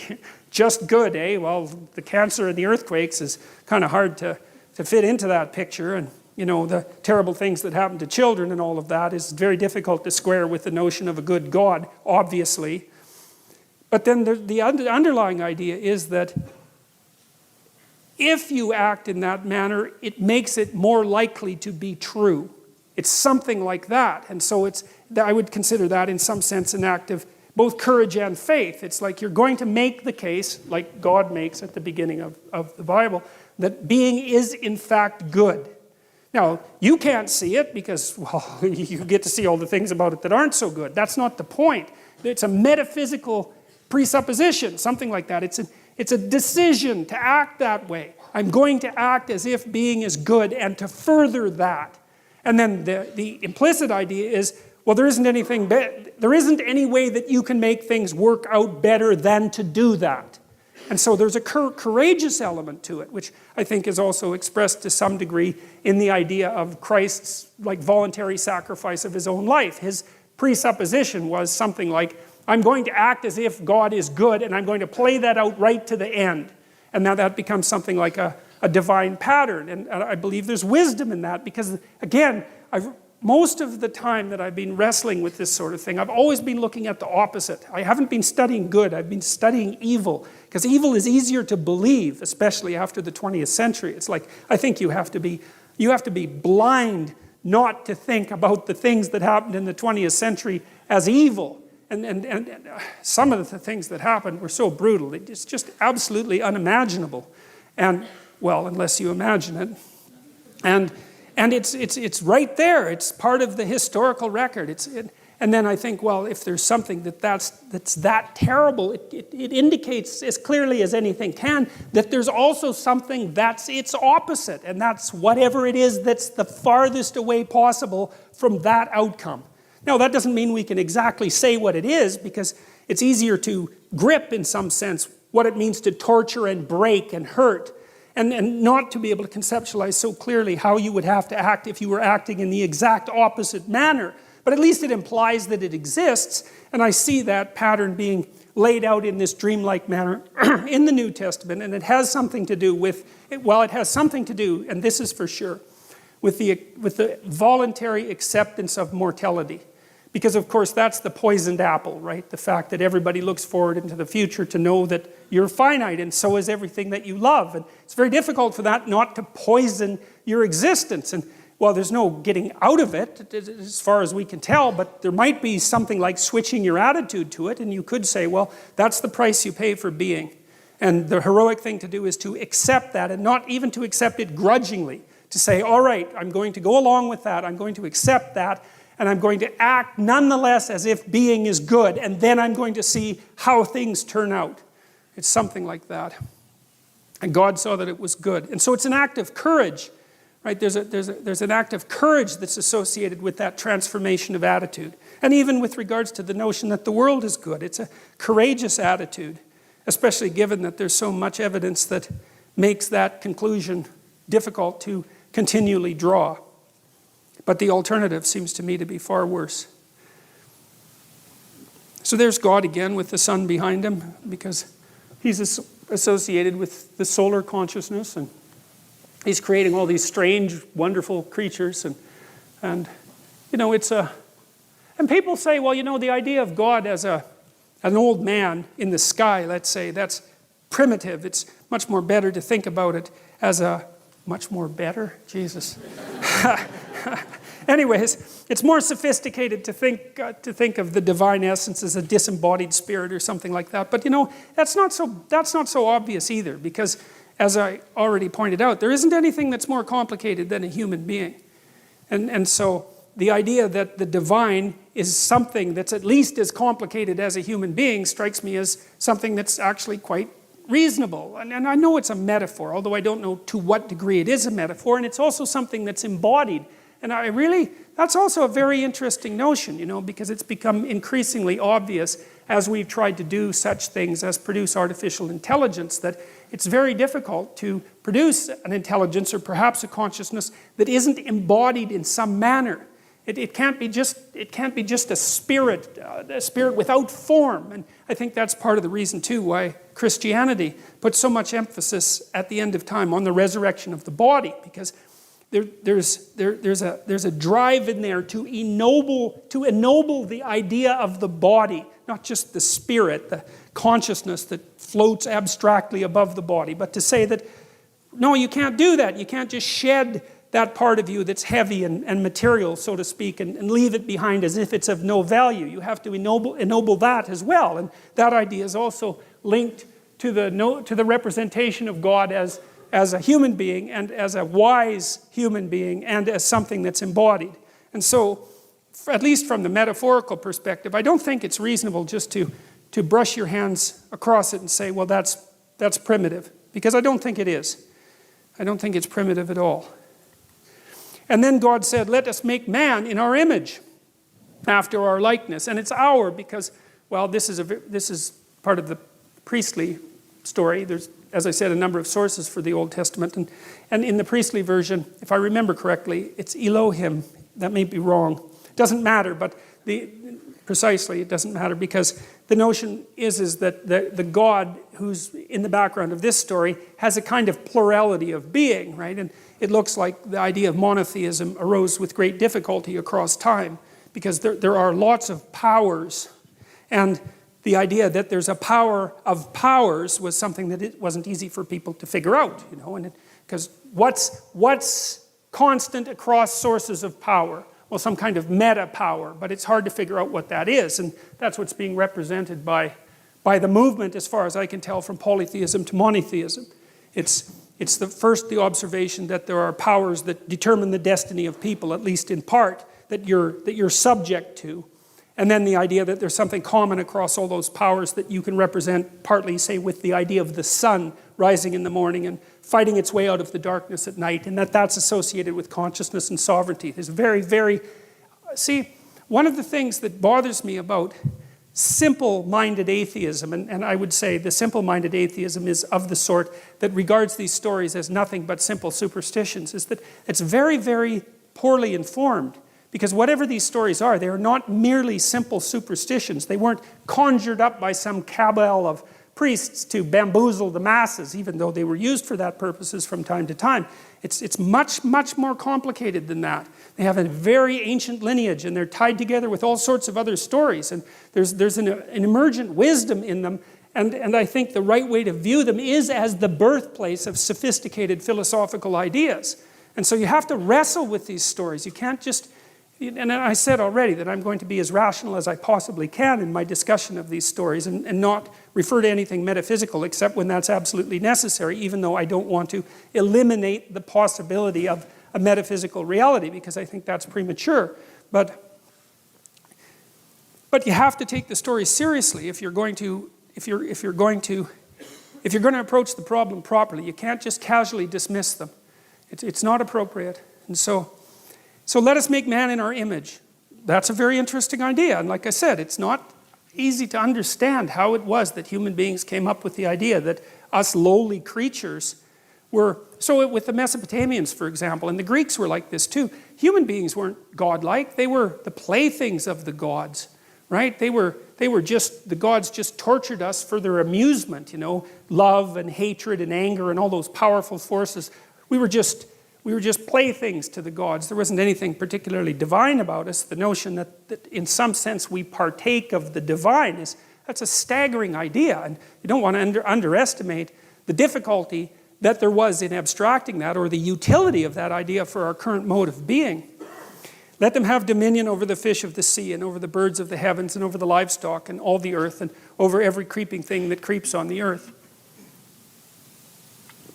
So God created man in his own image. In the image of God, he created him. Male and female, he created them. That's interesting because there is more than one creation story in Genesis, and in this story, males and females are basically created at the same time. Later, Eve is extracted out of Adam, and we'll talk about that, but not here. It's the two sexes are generated simultaneously, and they both carry within them the divine stamp, which is very egalitarian and very appropriate, and I think unbelievably advanced. That's what it looks like to me. And God blessed them. Well, that's a good thing. And God said to them, be fruitful and multiply and fill the earth and subdue it and have dominion over the fish of the sea and over the birds of the heavens and over every living thing that moves on the earth. And there's God creating Adam and Eve, and they're looking pretty happy about the whole thing. And that's Michelangelo's famous Sistine Chapel representation. And there's some cool things about this. I mean, you got to wonder, this is an aside, and I don't know if it's a credible aside, but it's an interesting aside, so that's a form of credible.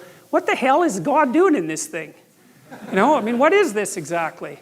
And so there's been some interesting answers to that, and this is one of them. So there was a group of scientists about 20 years ago that were remarked on the precise analogy between this structure and the brain bisected down the middle. And of course, Michelangelo was one of the first people who did detailed dissections, and so they felt that Michelangelo had put God inside the brain for some reason. And that seems to me to be associated with the notion that there's an analogy or a metaphorical identity between the notion of whatever God is and the structures that give rise to consciousness. And I think we really underestimate the degree to which consciousness is both, say, miraculous and not understood. I mean, you know, you have what appears to be an entirely material substrate, yet here you are, aware and self-aware and able to generate the world merely in some sense by looking at it. It really is remarkable, and that consciousness is dependent on something that wells up from deep within that material substrate that we don't understand at all. It's really it's a crazily remarkable thing, you know. And you hear a lot about scientific reductionism, but I'll tell you something that's kind of interesting, and it's a tangent too. You know, the guy that discovered DNA, I think it was Watson. And it's Watson and Crick, but I don't remember who wrote this book, but one of them, I don't remember which one, he believed that DNA was so complicated that it had to come from space. He didn't believe it could have possibly evolved on Earth. And so, like a lot of these people who are used as exemplars of scientific reductionism aren't like that at all when you actually read what they had to say, right? They were very aware of the limits of their own knowledge. And I mean, DNA is something really quite spectacularly remarkable. It's an eternal substance. It's been around for a very long time, and the idea that we understand it is a very stupid idea. And I would say that the same thing applies to the brain. Like we're scratching away at the surface of something we don't understand at all. And so it's quite interesting, I think, that, and maybe Michelangelo had enough gall to do that. It's certainly possible. I mean, he had enough gall to do dissections when the cost of that was death. You know, he had to rob corpses essentially to go and do it. So he wasn't, I would say, not particularly politically correct. So that's kind of interesting. And there's another representation of the same thing. And that's a funny one. I had to throw that in. I don't know how many of you know this, but there's this joke in the atheist community. I think it might have been started by Richard Dawkins, but that might be wrong, that it was just as reasonable to believe in the flying spaghetti monster as it was to believe in God. And that's the flying spaghetti monster, by the way. And so that's called touched by his noodly appendage. And anyways, it's not very sophisticated, but it is funny. So, and God blessed them, and God said to them, Be fruitful and multiply and fill the earth and subdue it and have dominion over the fish of the sea and over the birds of the heaven and over every living thing that moves on the earth.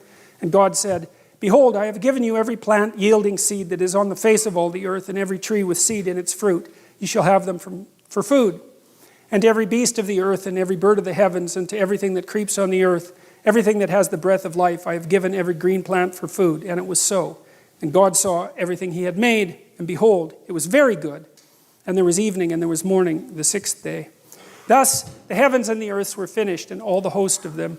And on the seventh day God finished his work that he had done, and he rested on the seventh day from all his work that he had done. So God blessed the seventh day and made it holy, because on it God rested from all his work that he had done in creation. And I like that too, you know. I did a lot of counseling work with people who were, coaching work, I guess, with people who were fairly spectacularly successful, and they were usually workaholics. You know, they're the sort of people that were like, they'd work 80 hours a week, just nonstop. That's just what they were like. And one of the things we were always trying to figure out was, well, how much should you work? Because one answer is you just work till you die, right? I mean, you just exhaust yourself. And well, that's not a good idea. And then you have to figure out why that isn't a good idea. It's got to be something like this, is that you don't want to do so much work that the amount of work you do interferes with the amount of work that you could still do, right? Because if you work like mad for 2 weeks and then you have to lie in a hospital bed for a month, that obviously isn't very productive. So you have to figure out how much you can work diligently and then how much you have to recuperate so that you can get back up and work again. And you know, people have basically settled on something like this and given it the divine imprimatur. That's one way of thinking about it, which is, well, you can toil away for 6 days, and no wonder, because you have to work, but you should rest at least 1 day out of 7, because otherwise, well, you don't appreciate life. That might be part of it. And plus, I think it's more a matter of iterability, you know, because one of the things that defines morality is the capacity to repeat something, right? So if something is properly structured in a moral manner, then you can do it over and over and over again without any degeneration. And so that's kind of like a relationship. If your relationship is negotiated, you can continue to negotiate it, and then you can have a relationship that lasts for a long time. You can do it today and next week and next month and next year. You can maintain it across time. And this, I would say, is the wisdom that's been garnered over God only knows what period of time, to say, well, look, I mean, even God needed to take a break and appreciate what was going on, and it's not such a bad thing for people to follow that pattern. And that's a good thing for modern people to know, because we seem to be, even though, you know, we're very wealthy by historical standards, our capacity to relax isn't exactly what it could be, and I think that's really hard on people. Okay, so I'm going to go over again the idea of the attributes of God. I talked about that a little bit last week, but I want to return to it because I think it's worth dwelling on a little bit, because we're trying to figure out what it is that people were trying to formulate when they were formulating these representations. And we've sort of come to the conclusion that there is an attempt to abstract out the nature of power from specific aspects of power, and there's some attempt to associate that with consciousness as that which gives rise to being itself, and there's some attempt to associate that consciousness with something that has a cosmic quality, whatever that might mean, and it's a statement that it has a cosmic quality rather than a discovery. It's a mere statement that there's something about consciousness that has world-generating significance, and also the implication that it's associated with human beings as well. It's a very interesting set of propositions, and I don't believe that they're simply refutable. Like it's a perfectly coherent argument, even though it's primarily made metaphorically. And so then, once again, I want to build up the framework of associations around the idea of God. One of the things that Freud did when he was interpreting dreams, and this is quite useful, you know, so if someone comes to me with a dream, then I have them tell me the whole dream, and then I get them to repeat it line by line, and then whenever they say a line and there's an object in it or a person or something like that, I ask them what that makes them remember, or what that thing means to them, or what comes to mind. And that's the associational technique, and it's predicated on the idea that your memory works by association. And you know that if you're daydreaming, you know, you go from one thing to another like a conversation does, and that you can take an idea that's at the center of a web of associations, and by tracking the associations, you can kind of zero in on what the idea might mean. And then Jung expanded that by trying to, he called it to amplify the dream by thinking about narrative or literary or mythological similarities that might be associated with the narrative structure of the dream. And I think often that can be unbelievably useful, you know. And it's like the dream is an idea that's trying to come to birth. It's partly formulated, and then if you discuss it and amplify it, it's like you can speed along its transformation into a more articulated idea. And the dream is also something that, because your brain, your mind is trying to, with one foot in the unknown, it's trying to formulate what's out there in the unknown and to make it concrete, but it doesn't do that in one fell swoop. It doesn't just take potential and turn it into articulated ideas. It has to dream up what's out there first, projects its imagination out there to get a handle on what it might be, and then that's presented in the dream, and if you analyze the dream, you can make it more articulate. And so that's what we're going to do with the attributes of God, to build up the representational structure a little bit. So the hypothesis is that God is an abstracted ideal, formulated in large part to dissociate the ideal from any particular incarnation or man or ruler. And the underlying idea there too is that when the ruler becomes the ideal, the state turns into the biblical Egypt. And the biblical Egypt is a tyranny. And so there's a very, very solid idea in the Old Testament that I think took people, God only knows how long, to figure out that if you confused the notion of sovereignty with the current sovereign, then your culture immediately degenerated into a totalitarian state and turned to stone. And that was deadly. Then you were slaves. And then the thing was going to collapse as well. Like, no matter how big and grandiose, as soon as the ruler became the concrete incarnation of the ideal, there was no distinction between the man and the divine notion of the ideal, then the society was doomed. And I think that's I think that's true. It's as simple as that. And I think we saw more than enough evidence of that in the 20th century, and we're certainly seeing the same thing repeating itself now. When the ruler becomes the ideal, the state turns into the biblical Egypt, and the biblical Egypt is the archetypal tyranny. So what is God like? Well, from the Christian perspective, there's three elements. One seems to have something to do with tradition. And so that's God the Father, and that's partly the embodiment, I would say, of the human being, and that's an ancient thing. And it's also partly the embodiment of the tradition of human beings, which is also a very ancient thing. And that's the structure, as I said. It's the structure that consciousness emerges from that enables us to grapple with the unknown as such. And then there's the intermediary between that and Christ, say, that's the Holy Spirit, that's that bird. And that's the Spirit in a more abstracted sense. And I would say that's probably as close as Christianity ever got to the notion of consciousness as such. You know, disembodied consciousness, something like that. And then there's the notion of the suffering individual, and that's a very complicated idea. And it's something like, so there's this idea, an old idea, and I believe this was originally a Jewish idea, that something with the attributes of God, omniscience, omnipresence, and omnipotence, lacks something. So it's like a Zen cone. It's a really interesting idea, because you think, well, what in the world can something like that lack? And the idea is limitation. So something that's everything lacks limitation. And that idea, like when I first encountered that, just blew me away. I thought it was such a brilliant realization that there are advantages to not being able to do things. Partly because it gives you something to do. I suppose that's a big part of it, right? Is if you had everything you wanted at every moment at your fingertips, well, there's nothing, there's no story. And it's funny, because that happened to Superman, the cartoon character. By the 1980s, he could juggle planets, and you could bounce like hydrogen bombs off him and be fine. And it's like everyone got bored because, well, what were we going to do to Superman?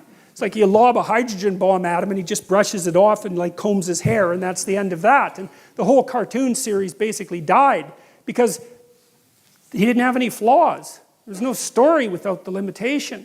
And I think that's an absolutely remarkable idea. And so part of the notion of Christ, and this is something that I've puzzled over for a long time, and I learned a lot of this from Jung, is that there's idea in Christianity that there's consciousness as such, which in some sense is eternal. It stretches from the beginning of the time to the end of time, but it's this abstracted notion.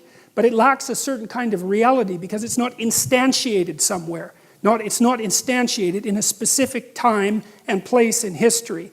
And so the idea of the Son, the third part of the Trinity, or one of the three parts of the Trinity, is the notion that tradition and consciousness as such also has to be embedded in history in a particular time and place.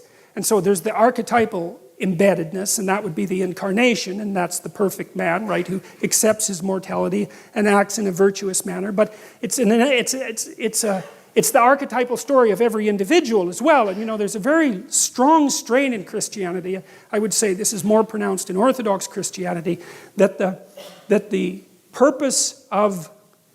proper path of life is to take the tradition, let's say, and the spirit that's associated with consciousness as such, and to act it out in your life, in your own personal life, in a manner that's analogous to the manner in which Christ acted it out in his life. And what that means in part is the acceptance of the tragic preconditions of existence. And so that's partly betrayal, right? Betrayal by friends and by family and by the state. And it's partly punishment for sins that you did not commit, as well as the ones you did commit, and sometimes that's just a relief, but the arbitrary nature of justice, and also the fact of finitude. And the notion is that your duty, let's say, and the way to set things right in the cosmos is to accept that as a necessary precondition for being and to act virtuously despite that.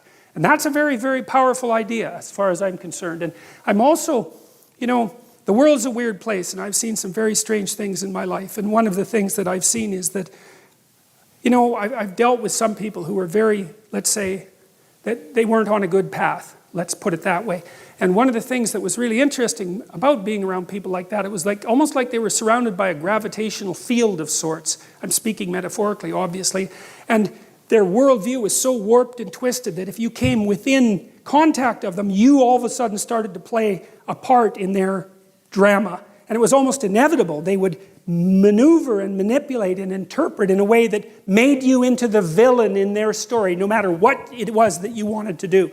And unless you've encountered something like that, and many of you probably have, you don't know how powerful a pull that is. And so it's certainly possible that someone can act in like a gravitational object and bend things around them to fit their narrative, their unhappy and tragic narrative. But I've seen the opposite too, where people who were aiming upward with the best of their ability, and because of that, they had a positive effect on the people around them, and that ordered things around them in profound ways. And I think it's an open question, the degree to which the cosmos would order itself around you properly if you got yourself together as much as you could get yourself together.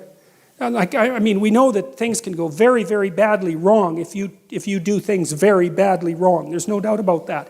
But the converse is also true. If you start to sort yourself out properly and then you have a beneficial effect on your family, first of all, that's going to echo down the generations, but it also spreads out into the community. And we are networked together.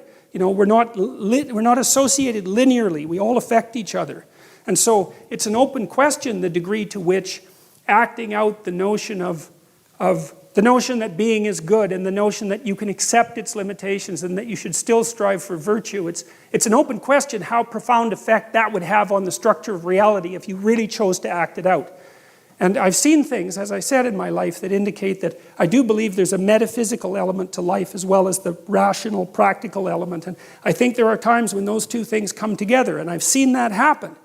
And so I don't think we know the limits of virtue. I don't think we know what true virtue could bring about if we aimed at it carefully and practically. And so the notion that there's something divine about the individual who accepts the conditions of existence and still strives for the good, I think that that's an idea that's very much worth paying attention to. And I think the fact that people have considered that idea for at least 2,000 years quite seriously is also an indication that there's at least something to be thought about in relationship to that. So that's kind of the Trinitarian idea. Same idea there. And you see, it's interesting too, because you have God the Father, essentially, who's coming out of this strange, you see, this isn't the sky exactly, and you see this very often in these old pictures. It's not exactly the sky, whatever the heaven was that people believed in. It's something it's like the sky opens and there's a dimension beyond the sky. It's something like that. And I wanted to show you this too, just to show you that this isn't only a Western conception. And it has something to do with mystical experience, because there's a bodhisattva. It kind of looks like he has a hat, but that's not a hat. That's a whole bunch of bodhisattvas going back to eternity, right? And this hole in the sky here is like a hole into time, and these things are recurring across time. It's the eternal recurrence of this redemptive archetype, and the sky opens up, and you can see that thing recurring and recurring and recurring. Same idea is basically, that's the Blue Buddha, who's a healing entity sitting in a mandala, which is like a representation of paradise. And it's the same idea. It's like reality opens up and reveals this image of perfection. And so it's a universal conception. And I think it's a representation of the possibility of the metaphysical and the physical coming together in some sort of communication. It's something like that anyways. And I mean, you have to remember that there's absolutely no doubt that people have metaphysical and religious experiences. That's an absolute fact. You can induce them chemically. You can induce them electrochemically. Lots of people who have epilepsy have epileptic prodromas that are associated with divine enlightenment. So Dostoevsky, for example, he had epilepsy, and that was really, I think, one of the things that made him a great author. And Dostoevsky would have this feeling that he was going to have an epileptic seizure, and he said that the feeling for him was that the world was opening up and he was becoming more and more and more enlightened, and he was just on the verge of grasping the essence of existence, and then he'd have an epileptic seizure. And for the subjective feeling was that much knowledge was just too much for him to bear. Well, you can say, well, that was a neurological abnormality, and fine, but God, he was Dostoevsky, and so you can't just brush that off. So so that's the Trinitarian idea fundamentally. And this notion here is the notion that, well, the cross is a funny thing, because the cross marks the center, and it's an X, and the X is the center of the world, like the X that a cathedral is, and it's the center of the world is where you are, because as a consciousness you're the center of the world, and that center of the world is a place of betrayal and suffering and limitation. That's exactly what it is. And the question is, well, given that, and given the fact that you know it, what the hell are you supposed to do about it? And what that representation, I believe that's Goya, what that representation implies is that you're supposed to voluntarily accept that and then move forward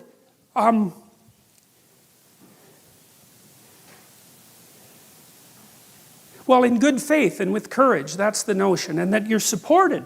You're supported by your tradition, and that's why you need your tradition too. That's why you need to be embedded in your tradition, because without the support, let's say, of your father, and I mean that both practically and metaphysically, without that behind you, without the knowledge of you as both a biological and a cultural creature, without that depth of knowledge, you don't have the courage to do it, because you don't know what you are, what you could be. And so without that, because you're a historical creature, what students ask me sometimes, why study history? It's like, well, because history is about you. That's why. It's like history tells you who you are. You can't tell who you are because you only live a little while. How the hell can you figure out who you are? So you need all this collected wisdom and all this dream-like information and all this mythology and all this narrative to inform you about what you are beyond what you see of yourself. And you're pummeled down and people picked on you, and there's 50 things about you that are horrible, and you've got a self-esteem problem, and you're sort of hunched over, and you've got all these problems, and so it's not easy to see, let's say, the divinity that lurks behind that, unless you're aware of the heroic stories of the past and the metaphysics of consciousness, let's say. I don't think that you can have the courage to regard yourself as the sort of creature that can stand up underneath that intense existential burden and move forward in courage and grace. And of course, that's part of the reason that I'm talking about these biblical stories, and it's 9:30, so we're going to have to stop.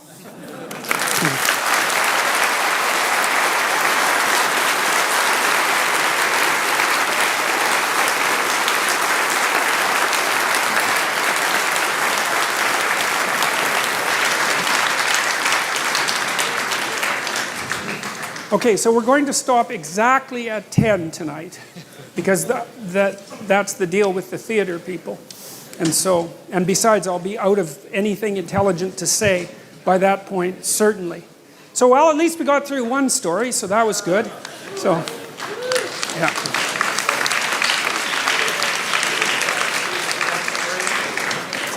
Okay. Let's give everyone like just a few seconds to settle down, and everyone who wants to leave can leave. So thank you for all for coming, by the way. I'm constantly amazed that everybody comes and listens to this because, it's just, well, it's strange. Let's put it that way. So far it's been fun though, so that's good. So okay, let's go. Hi, that works. Hi, Dr. Peterson. I was raised Catholic, and anytime there was a bit of an inherent contradiction, let's call it, in the documents of the Bible, it would be referred to as a mystery. And there's one mystery I've always kind of wondered about, and it's very important to Genesis.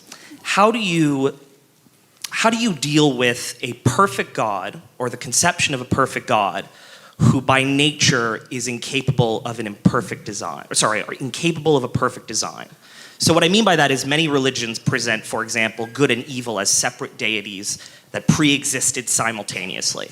What's interesting about Christianity is that Lucifer, the embodiment of evil in the Christian religion, is an outgrowth of God, and is sometimes, Milton, for example, presents him as a rebel against his interpretation of God's tyranny, right? Another example, we didn't touch on Eden today, but in paradise, a supposedly perfect garden, a perfect design, is infiltrated again by that evil outgrowth of a so-called perfect God. So from a psychological perspective, do you think there's a significance to this presentation of perfection, yet the contradictory flaws that are sort of naturally part of that perfection, quote unquote? Oh, so good. That's a good, simple question. We're starting good. See, Carl Jung, he was kind of Manichaean in his approach, and he tended towards thinking that evil, in some sense, was a separate entity. And I thought about that for a long time because there's a potency about evil that just can't be brushed away. And I mean this most practically, as I've said, like for people in my clinical practice, I've dealt with many people who are touched by malevolence, and there's no other way of stating it properly. And this happens a lot to people who have post-traumatic stress disorder. Like, they encountered someone that wanted to hurt them for the sake of hurting them. It wasn't some misunderstanding. You can forget about that. It wasn't that at all. And so to deny the reality of evil in some sense, I think, is the ultimate in naivety, even though it's a word that you won't hear used, for example, very often in universities anymore. But I just can't understand that at all. But I thought about that a lot, and so I'm going to kind of answer that question by hitting it scattershot. The first thing is that there's an idea, and this happens in Milton, that comes across in Milton, that distance from God is hell, right? That hell doesn't actually have any, no, it's ambivalent in Milton, but the fundamental claim seems to be that the farther you get from God, the more it's hell. And then there's another idea that Milton's Satan, who's Lucifer, the bringer of light, right? He's God's highest angel gone most wrong. And I kind of think about him as the spirit of rationality, of intelligence. It's not because I'm not an admirer of intelligence, because hooray for intelligence, but one of the things that Milton seemed to cotton on to before the rise of modern totalitarian states was that intellect has the capacity to fall in love with its own creations and to elevate them to the highest place, which is basically a totalitarian claim. It's like, what I know is everything that needs to be known, and if it was only manifest in the world would become a utopia. And I also think that's, and we'll talk about this next week, I also think that that's the core idea behind the Tower of Babel. Remember, the Tower of Babel is raised by human beings so that the pinnacle will hit heaven. And so it's the idea that we can build a structure that makes the transcendent unnecessary. And so, okay, so there's those two things. Then there's an idea of free will that's associated with it too. And it seems to me that in order for there to be good, there has to be evil. And so I think the answer is something like this, is that in order for there to be being, there has to be limitation. In order for there to be good, there has to be the possibility of evil. I think the right path is to exist such that the possibility of evil remains open, but that you choose the good. And I don't think that evil per se is built into the structure of the world. I do think that that's human. I think that evil is human. And I think it's understandable. I did a lecture that's online about the distinction between evil and tragedy. And tragedy seems to be built into the structure of the world, and perhaps you can blame God for that. I mean, it doesn't seem to me that it's your fault that there are earthquakes, for example. But it is not obvious to me either that it's tragedy that takes the spirit out of people.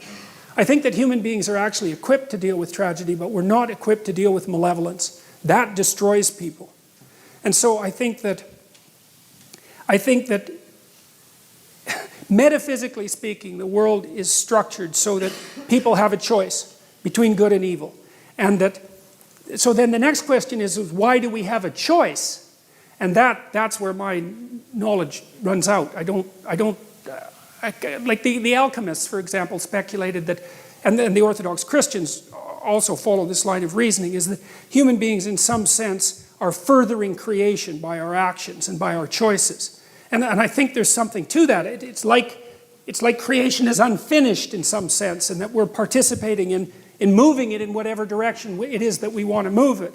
And part of that is that we have free will, and part of that is that we have the choice between good and evil. And that's also all associated with the significance, maybe the cosmic significance of our lives. And that strikes me as plausible. And I think the weight of responsibility that people feel existentially is an indication of that.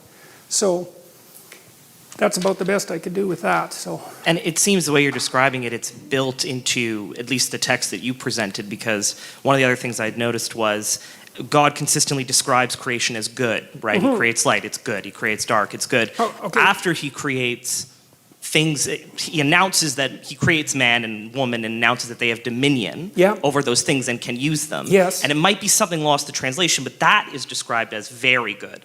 Yes. As soon as that dominion is brought into existence, yes, right, exactly. It might speak to that notion of furthering yes, creation. Well, and here's something interesting too, and we'll develop this a lot, is that, you see, when Adam and Eve eat the fruit, the snake gives them the fruit, the first thing that happens is their eyes are opened, okay? And to me that means that, well, they've woken up, right? There's been an increment in their consciousness. And the next thing that happens is that they recognize that they're naked.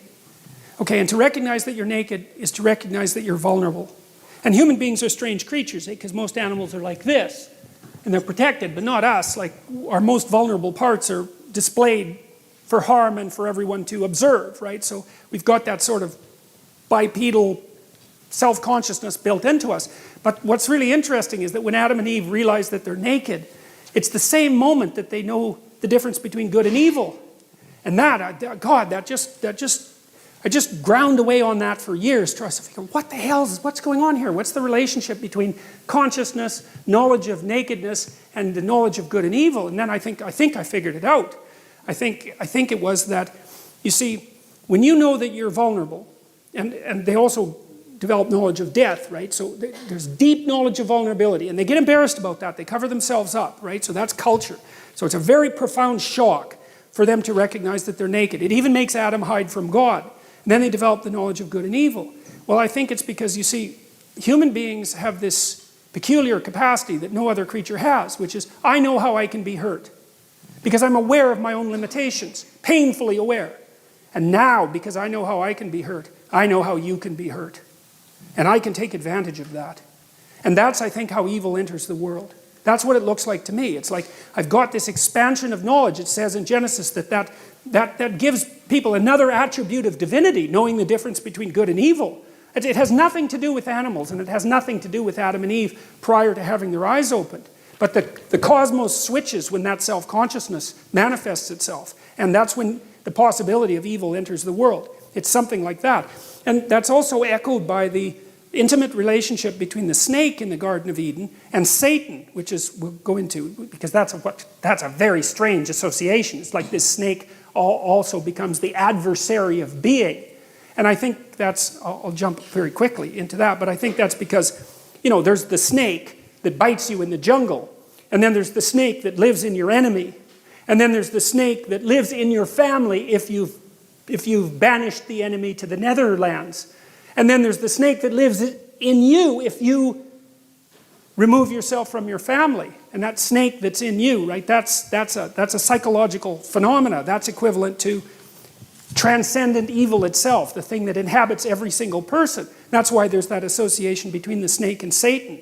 And that's why I think that people have this, it's associated with our knowledge of vulnerability that gives us this constant capacity for evil. I mean, imagine if you're a medieval torturer. You know, I mean, people don't generally imagine that sort of thing, but people were medieval torturers, and they were very good at what they did. And the only way that you can be a torturer is to know what would hurt you, right? And so you exploit your own vulnerability, you exploit the knowledge of your own vulnerability to bring pain into the world. And I don't think that you can lay that precisely at God's feet. Now, people have been arguing about that for a very long time, but my question, the question for me that arose from that is, all right, fine, like tragedy, you can lay that at God's feet. Well, if we didn't bring additional evil into the world, could we tolerate the tragedy of being without becoming corrupt? And I think generally the answer to that is yes, because I've seen people react quite heroically to the arbitrary burdens of their life. But malevolence, man, that lays them low. It lays them low, and it seems to be nothing but a destructive force. And I do believe as well, and I think you see this in the Cain and Abel story, that the root of malevolence is the desire for revenge against God for creation itself. And I mean, I've read terrible things written by terrible people trying to get to the bottom of things, and I mentioned the Columbine killers, for example, and it's clear, all you have to do is go read what they wrote. What they were doing was taking revenge against God. They knew that. It wasn't unconscious. They'd been dwelling on this for months, plotting their revenge. And it was revenge against being itself for the crime of being. So. Thank you.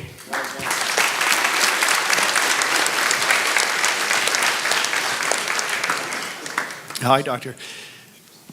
You'd said when God saw that it was good, you read that as potentially, well, it might be better than nothing. And the story in Genesis, it's bracketed by days, which aren't necessarily literal days, yom, the original word, but it's also bracketed by, and he saw it was good, at the end of the day. So my question is there something more profoundly happening there between this profundity of speaking into existence, the way, the start is, to this observation, this seeing that it's good?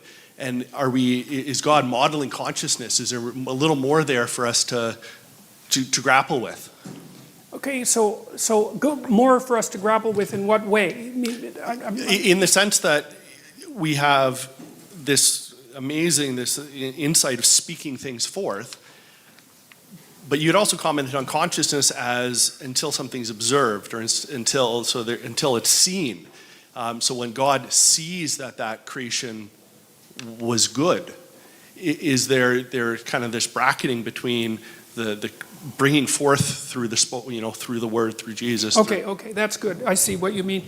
Okay, well, I think what that is that I think, okay, so it's perfectly reasonable from an archetypal and psychological perspective to consider the idea of the word equivalent to the spoken truth. I mean, Christ makes that claim in the New Testament, that he's the truth, right? And embodied. And so then logically you can derive from that the idea that if things are spoken into being through truth, then they're good. And so yeah, I think that association exists. And I think I also think that's in some sense the deepest claim of faith. I believe that because I think you have to make a decision in your life, as far as I can tell, and I think Kierkegaard knew this more clearly than anyone else I've ever read, and that is that if being is good, then an honest relationship with being also has to be good. And then if you have an honest relationship with being, then you're going to speak the truth. And then I think what you have to decide is that if you speak the truth, then what happens is good, regardless of what happens. And that's the rub of faith, and I think that's something that Kierkegaard wrestled with, And I'm trying to think if I can provide an example about that, and easily and quickly. Well, I guess it's partly because you can live your life two ways. You can use your language to manipulate. You can use your language as a tool to get what you want. But the problem with that is that that assumes that you know what you want and that you're right. And that's a problem because there's lots of things you don't know. And if you get what you want, you may find A, that you didn't really want it, and B, that you're not the person that started the journey towards that. That happens a lot to people, especially when they use their language in a manipulative way. And so the alternative seems to be, and I think this is one of the lessons, for example, that's laid out in the movie Pinocchio, which happens to be a kind of archetypal favorite of mine, is that part of the act of faith, let's say, and then I wouldn't say Christian faith necessarily, I would say faith in being itself is the decision. It's like the decision that God is good. The decision is, there's no better way to bring better being into being than to speak the truth. And I do think that's echoed. I think that's a very wise observation. I think that's echoed in that first story. First of all, the act of speech, and second, the observation that the consequence was good. So yeah. Thank you.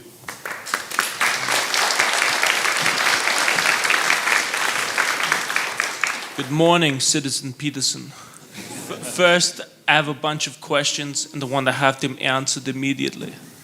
Like, you have a post on Quora in which you encourage all children to incur skateboarding injuries.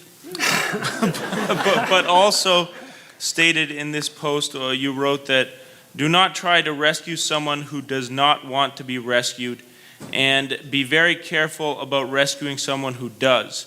And can you reconcile this with what you stated about transcendent morality and the heroic impulse that I guess men are supposed to be born with? Okay. So, well, the skateboarding question is, I have a book coming out in 2018 called 12 Rules for Life, An Antidote to Chaos. And one of the chapters in there is from that Quora posting, and it's called Don't Bother Children When They're Skateboarding. And it's sort of associated with what I had said earlier about parkour, for example, is that, kids need to go out and push themselves against danger, because that's what life is pushing yourself against danger. And when you see kids doing things that are dangerous but spectacular, then you kind of have a moral obligation to back the hell off and let them experiment with their own mortality, because you can't keep them safe. The best thing you can do is make them able and courageous. And I would say that that's a more difficult lesson, generally speaking, for mothers to learn than for fathers to learn, and that was Freud's fundamental observation, but it's absolutely crucial. And so I've seen kids do, you can obviously be a fool on a skateboard, although the distinction between being a fool and developing yourself is not as clear as people might like to imagine. And when kids are out there with no helmet and doing dangerous things, it's like there's a part of me that, of course, is very worried about it, but there's another part of me that admires it very much, because they're practicing what they need to practice in order to cope with the world. Okay, so there's that. Now, the other one was rescuing people. Yeah. Well, I got this partly from Carl Rogers. Because Rogers he's a clinician, a very famous clinician, and he was a Christian missionary to begin with, but he didn't end up that way. But he was very interested in the utility of listening as a means of redemption, essentially. And listening, by the way, is if you have someone that you know that has a problem, the best thing you can often do is listen to them, if they're actually trying to communicate, because people configure themselves through speech. And most people can't think, and I don't mean that in a mean way. I mean the way they think is by talking, and they can't talk unless they have someone to talk to. And it's partly because they're bouncing the idea off them and seeing if it makes sense and seeing how the person responds. So listening is a great thing.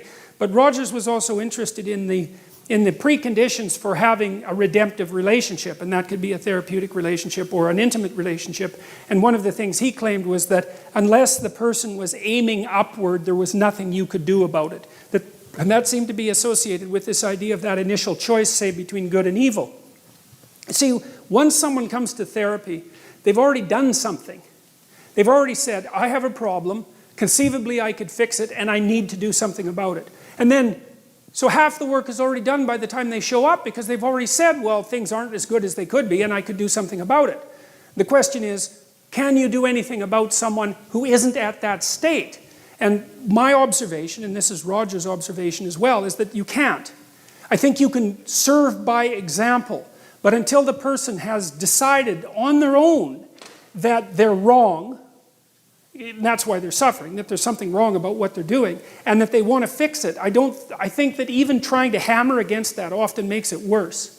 So, and I know that Solzhenitsyn, when he was talking about the communist ideologues, the really hardcore communist ideologues that were eaten up by the Gulag Archipelago system, sort of devoured by their own, he saw the same thing, was that until they were willing to admit that something was wrong with the manner in which they had construed the world, that it had resulted in their own demise, that there was actually no way of communicating with them. They're in kind of an authoritarian bubble. And so I don't think that... So even if you orient yourself as an archetypal hero, there's no way you can get through that barrier that Well, they I put think up? that that's part of the issue of free will. I do not think that people can learn unless they admit that they're wrong. There's this play, The Cocktail Hour by T.S. Eliot, and he has this woman in the play, and she comes up to a psychiatrist and she says, just in the course of casual conversation, she says, "I really hope there's something wrong with me."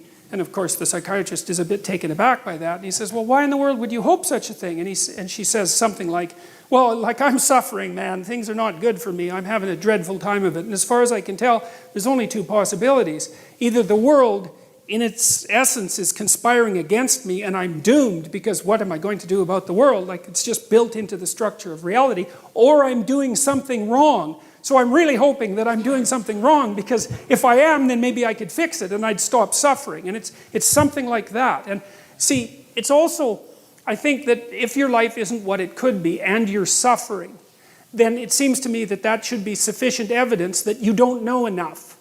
And if that isn't sufficient evidence that you don't know enough, then I don't know how anyone else could provide you with that evidence. And so I'm going to leave it at that. This is psychological rescue, not like rescuing someone who's drowning, for example? Yes, you can rescue people when they're drowning even if they don't want you to. Perfect. I'll tell you something about that, though. Something interesting about that, and that's relevant, is that, I don't know how many of you know how you rescue someone who's drowning. You do it like this, right? You come to them like this, and you push them away with your foot. I'm telling you, that's what you do if you're a lifeguard, because if they're panicking and they grab you, you both drown. And that's stupid, because then you both drown, right? And that's a really good way, that's a really good metaphor for trying to help someone too. It's like when people are in real trouble, some of it's they're confused, and some of it is that their life has collapsed around them, and there's some malevolence there, and there's some desire for vengeance. It's just like one dangerous mess. And if you're going to wade in there unprepared, the probability that they're going to take you down compared to you elevating them is very, very high. Because you don't even know what your damn psychological stability rests on. You might be saying just because you're lucky and surrounded by sane people, that doesn't mean that you have the psychological wherewithal to really pull someone up from the depths of the underworld, especially if they've also got one foot in hell. So you should bloody well be careful about doing that kind of thing. It's hubristic to attempt it, and I would definitely caution people very carefully about trying to rescue someone who doesn't want to be rescued. It's very dangerous activity, and it can easily be counterproductive. Okay, so since 2006, I've been trying to figure out, extract the meta, the way you've put it, of social justice warriors. And I think I found it, actually. They seem to have this behavior where they nebulize every standard we have. So they take a standard you have that has full of criteria. They say what something is how it is. Like, that's a podium, but it has these criteria within it that make it. Oh, sorry. They take, they do something called nebulization, where they take something, a what, and they dissolve the criteria such that there is no way to say how it is. So you see this now with gender, where someone will say they're a gender, but there's no way to get logically from how they can be that gender, like how you can be an attack helicopter, or a male or a woman or something like that. But the thing that came from this, and I figured this out when I learned about you, is that nebulization appears to be the exact opposite process of individuation.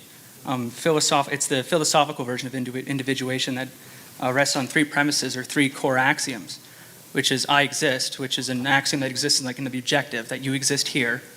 And then I am, which is a reiteration or reincarnation of I exist, which is, well, basically you have to say I'm right about having existed or else it just falls apart.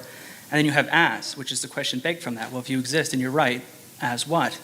And you're talking about God being the metaphor of God in Genesis being a metaphor for the creation of consciousness. And it appears that individuation actually fits that triad. Because if you take as, for example, the as it's the predictive aspect, where you try to take the subjective and make it objective. So you have an idea, you test it. in reality, and time is the ultimate arbiter that determines these things, and it changes your understanding of reality. It lets you know God, it lets you know the objective. And then from that point, there's the subjective, which is supposed to be formed from objective reality. But because you've changed that, you now have to sacrifice your old self. The old way you saw Jordan Peterson of 10 years ago was not who he is now. So it gets sacrificed. And at the same time, you can point back to that guy, that Jordan Peterson, and say, well, that guy was wrong. And that's the scapegoating of the Son. So the subjective aspect, the I am right, is the Son, and then the Holy Spirit, which is supposed to lead you to God, is the as. And Okay, then- I don't understand the relationship between that and the first part. Okay, go. So can you just clarify that? The social justice aspect and the nebulization. Oh, the social justice is the exact opposite process of individuation. That's all it is. And it actually occurs at as. If you're at as and you're thinking, well, what am I? You either apply individuation, you try to apply criteria, you try to find out what you are in reality, or you refuse that paradigm and say, well, look, I'm always going to be right, I'm completely self-righteous, and you stop at that subjective aspect where everything becomes subjective and you ultimately become relativistic and nihilistic. So I'm asking, have you considered that the Genesis tale and the creation myth and God is actually the process of individuation, and the Trinity is actually those three core premises, the three axioms that come from that. Okay, I haven't considered that. I mean, I know that Jung drew a parallel between the idea of the passion, for example, and the development of human individuality. And so there's that idea is lurking inside the Jungian notion of individuation, because it has to do with voluntary confrontation with mortality and also with evil, right, as two of the key elements of genuine self-realization. I haven't considered the metaphorical pathway that you just described, so I can't comment on that. I'd have to think about that. But I could say that one of the things that does disturb me about the ideological battle that's going on right now, and I think this is a very deep part of it, and this is the part that's a battle against the logos in Derrida's old terms, right? The phallogocentric West needs to be taken down to its essence, is the refusal to engage in precise language. And I see that in part, for example, manifested in the refusal of the people who I'm criticizing to ever engage me in any debate. They don't believe in debate, and they don't believe in the let's say, the redemptive power of dialogue, because mostly what they believe in is power. So there's a nebulization in that manner. There's this tendency to hide behind what's vague and fog-like instead of making things sharp and clear and crystalline. And I do think that that's part of the degeneration of a civilization as far as I'm concerned. So you haven't considered that then? No. Not yet. Would you please? I'll do my best. I'll do my best. Please.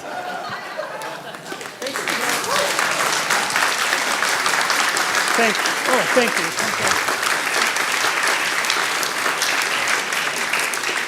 Okay, so this is it. One more question, and then I'll make it quick. Okay. Hi, Dr. Peterson. My question is, I know you stated in the last lecture that the importance for setting aims in life and to kind of have goals to work towards, right? So my question was, how do you do that if you don't know where you want to go? Because that's kind of where I got stuck on your future authoring program. Because okay, that's a good question. That's a really good question. I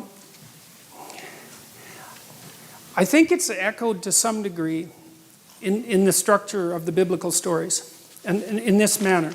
So there's this notion in the Old Testament that morality is following a sequence of prohibitions.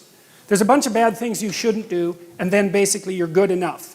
And I think there's wisdom in that. I think that's kind of where children start, right? I mean, I love children and all that, but they're crazy little creatures, and they need to be, civilized. And partly what you do is you lay prohibitions on them, and mostly what you're trying to do is lay prohibitions on them for the behaviors that, if they manifested, would make their life miserable. So I have another chapter in this book that I'm writing called "Don't Let Your Children Do Anything That Makes You Dislike Them." And the idea there is that your job as a parent is to help your children become the sort of 4-year-olds that adults genuinely smile at when they come into a room, because that makes the entire social environment both truthful and welcoming. And so your job is to make them desirable social beings, and a lot of that is prohibition. Okay, and there's this ethical transformation, It happens to some degree in the tradition of in the prophetic tradition, where there's a spirit that seemed in some sense to rise above the law. But there's a real transformation between the Old Testament and the New Testament, because the Old Testament is prohibition and the New Testament is, well, here's the good things you do once you're more than merely prohibiting yourself from impulsive sin, let's say. There's a positive good to be accomplished. Well, you might say, well, I don't know what the positive good is. Fair enough, man. So this is why this thing that I've said to people has become this crazy internet meme, but that's to clean up your room, and which is a lot better and more useful than people think. It's a lot harder too, but the first thing you do, I think, and I learned this in part from Solzhenitsyn when he was trying to iron out his soul when he was in the Gulag, because he was trying to figure out how he got there, how he contributed to how he got there. You know, not Stalin and Hitler, even though they were kind of to blame, you know, but there wasn't much he could do about that. I think what you have to do, and this is part of humility, is you have to look around you within your sphere of influence, like the direct sphere of influence, and fix the things that announce themselves as in need of repair. And those are often small things, you know, and they can be like your room. Put it in order, because the thing is, it isn't exactly so important that your room is in order, although it is. What's important is that you learn how to distinguish between chaos and order, and to be able to act in a manner that produces order. And in most households, there's 100 things that could be done to just make it less hideous and horrible. And so practicing that it's a real useful form of meditation, and it's also, I think it's a divine act, because you're taking chaos. And you know, if you pay attention even to a room, it's so interesting. And I learned, because I've renovated many places now and tried to make them beautiful. And one of the things that I've really learned is that even if you own a structure, unless you've investigated all the nooks and crannies and cleaned them up and put your own imprint on them and made them yours, they're not yours. The mere fact of physical ownership doesn't make them yours. You have to establish a dynamic relationship with the objects before they're actually yours. And I think you can do something as simple as just sit on your bed and think, okay, there's probably like 5 things I could do today so that tomorrow morning is slightly better than this morning was, or at least I'm not falling behind.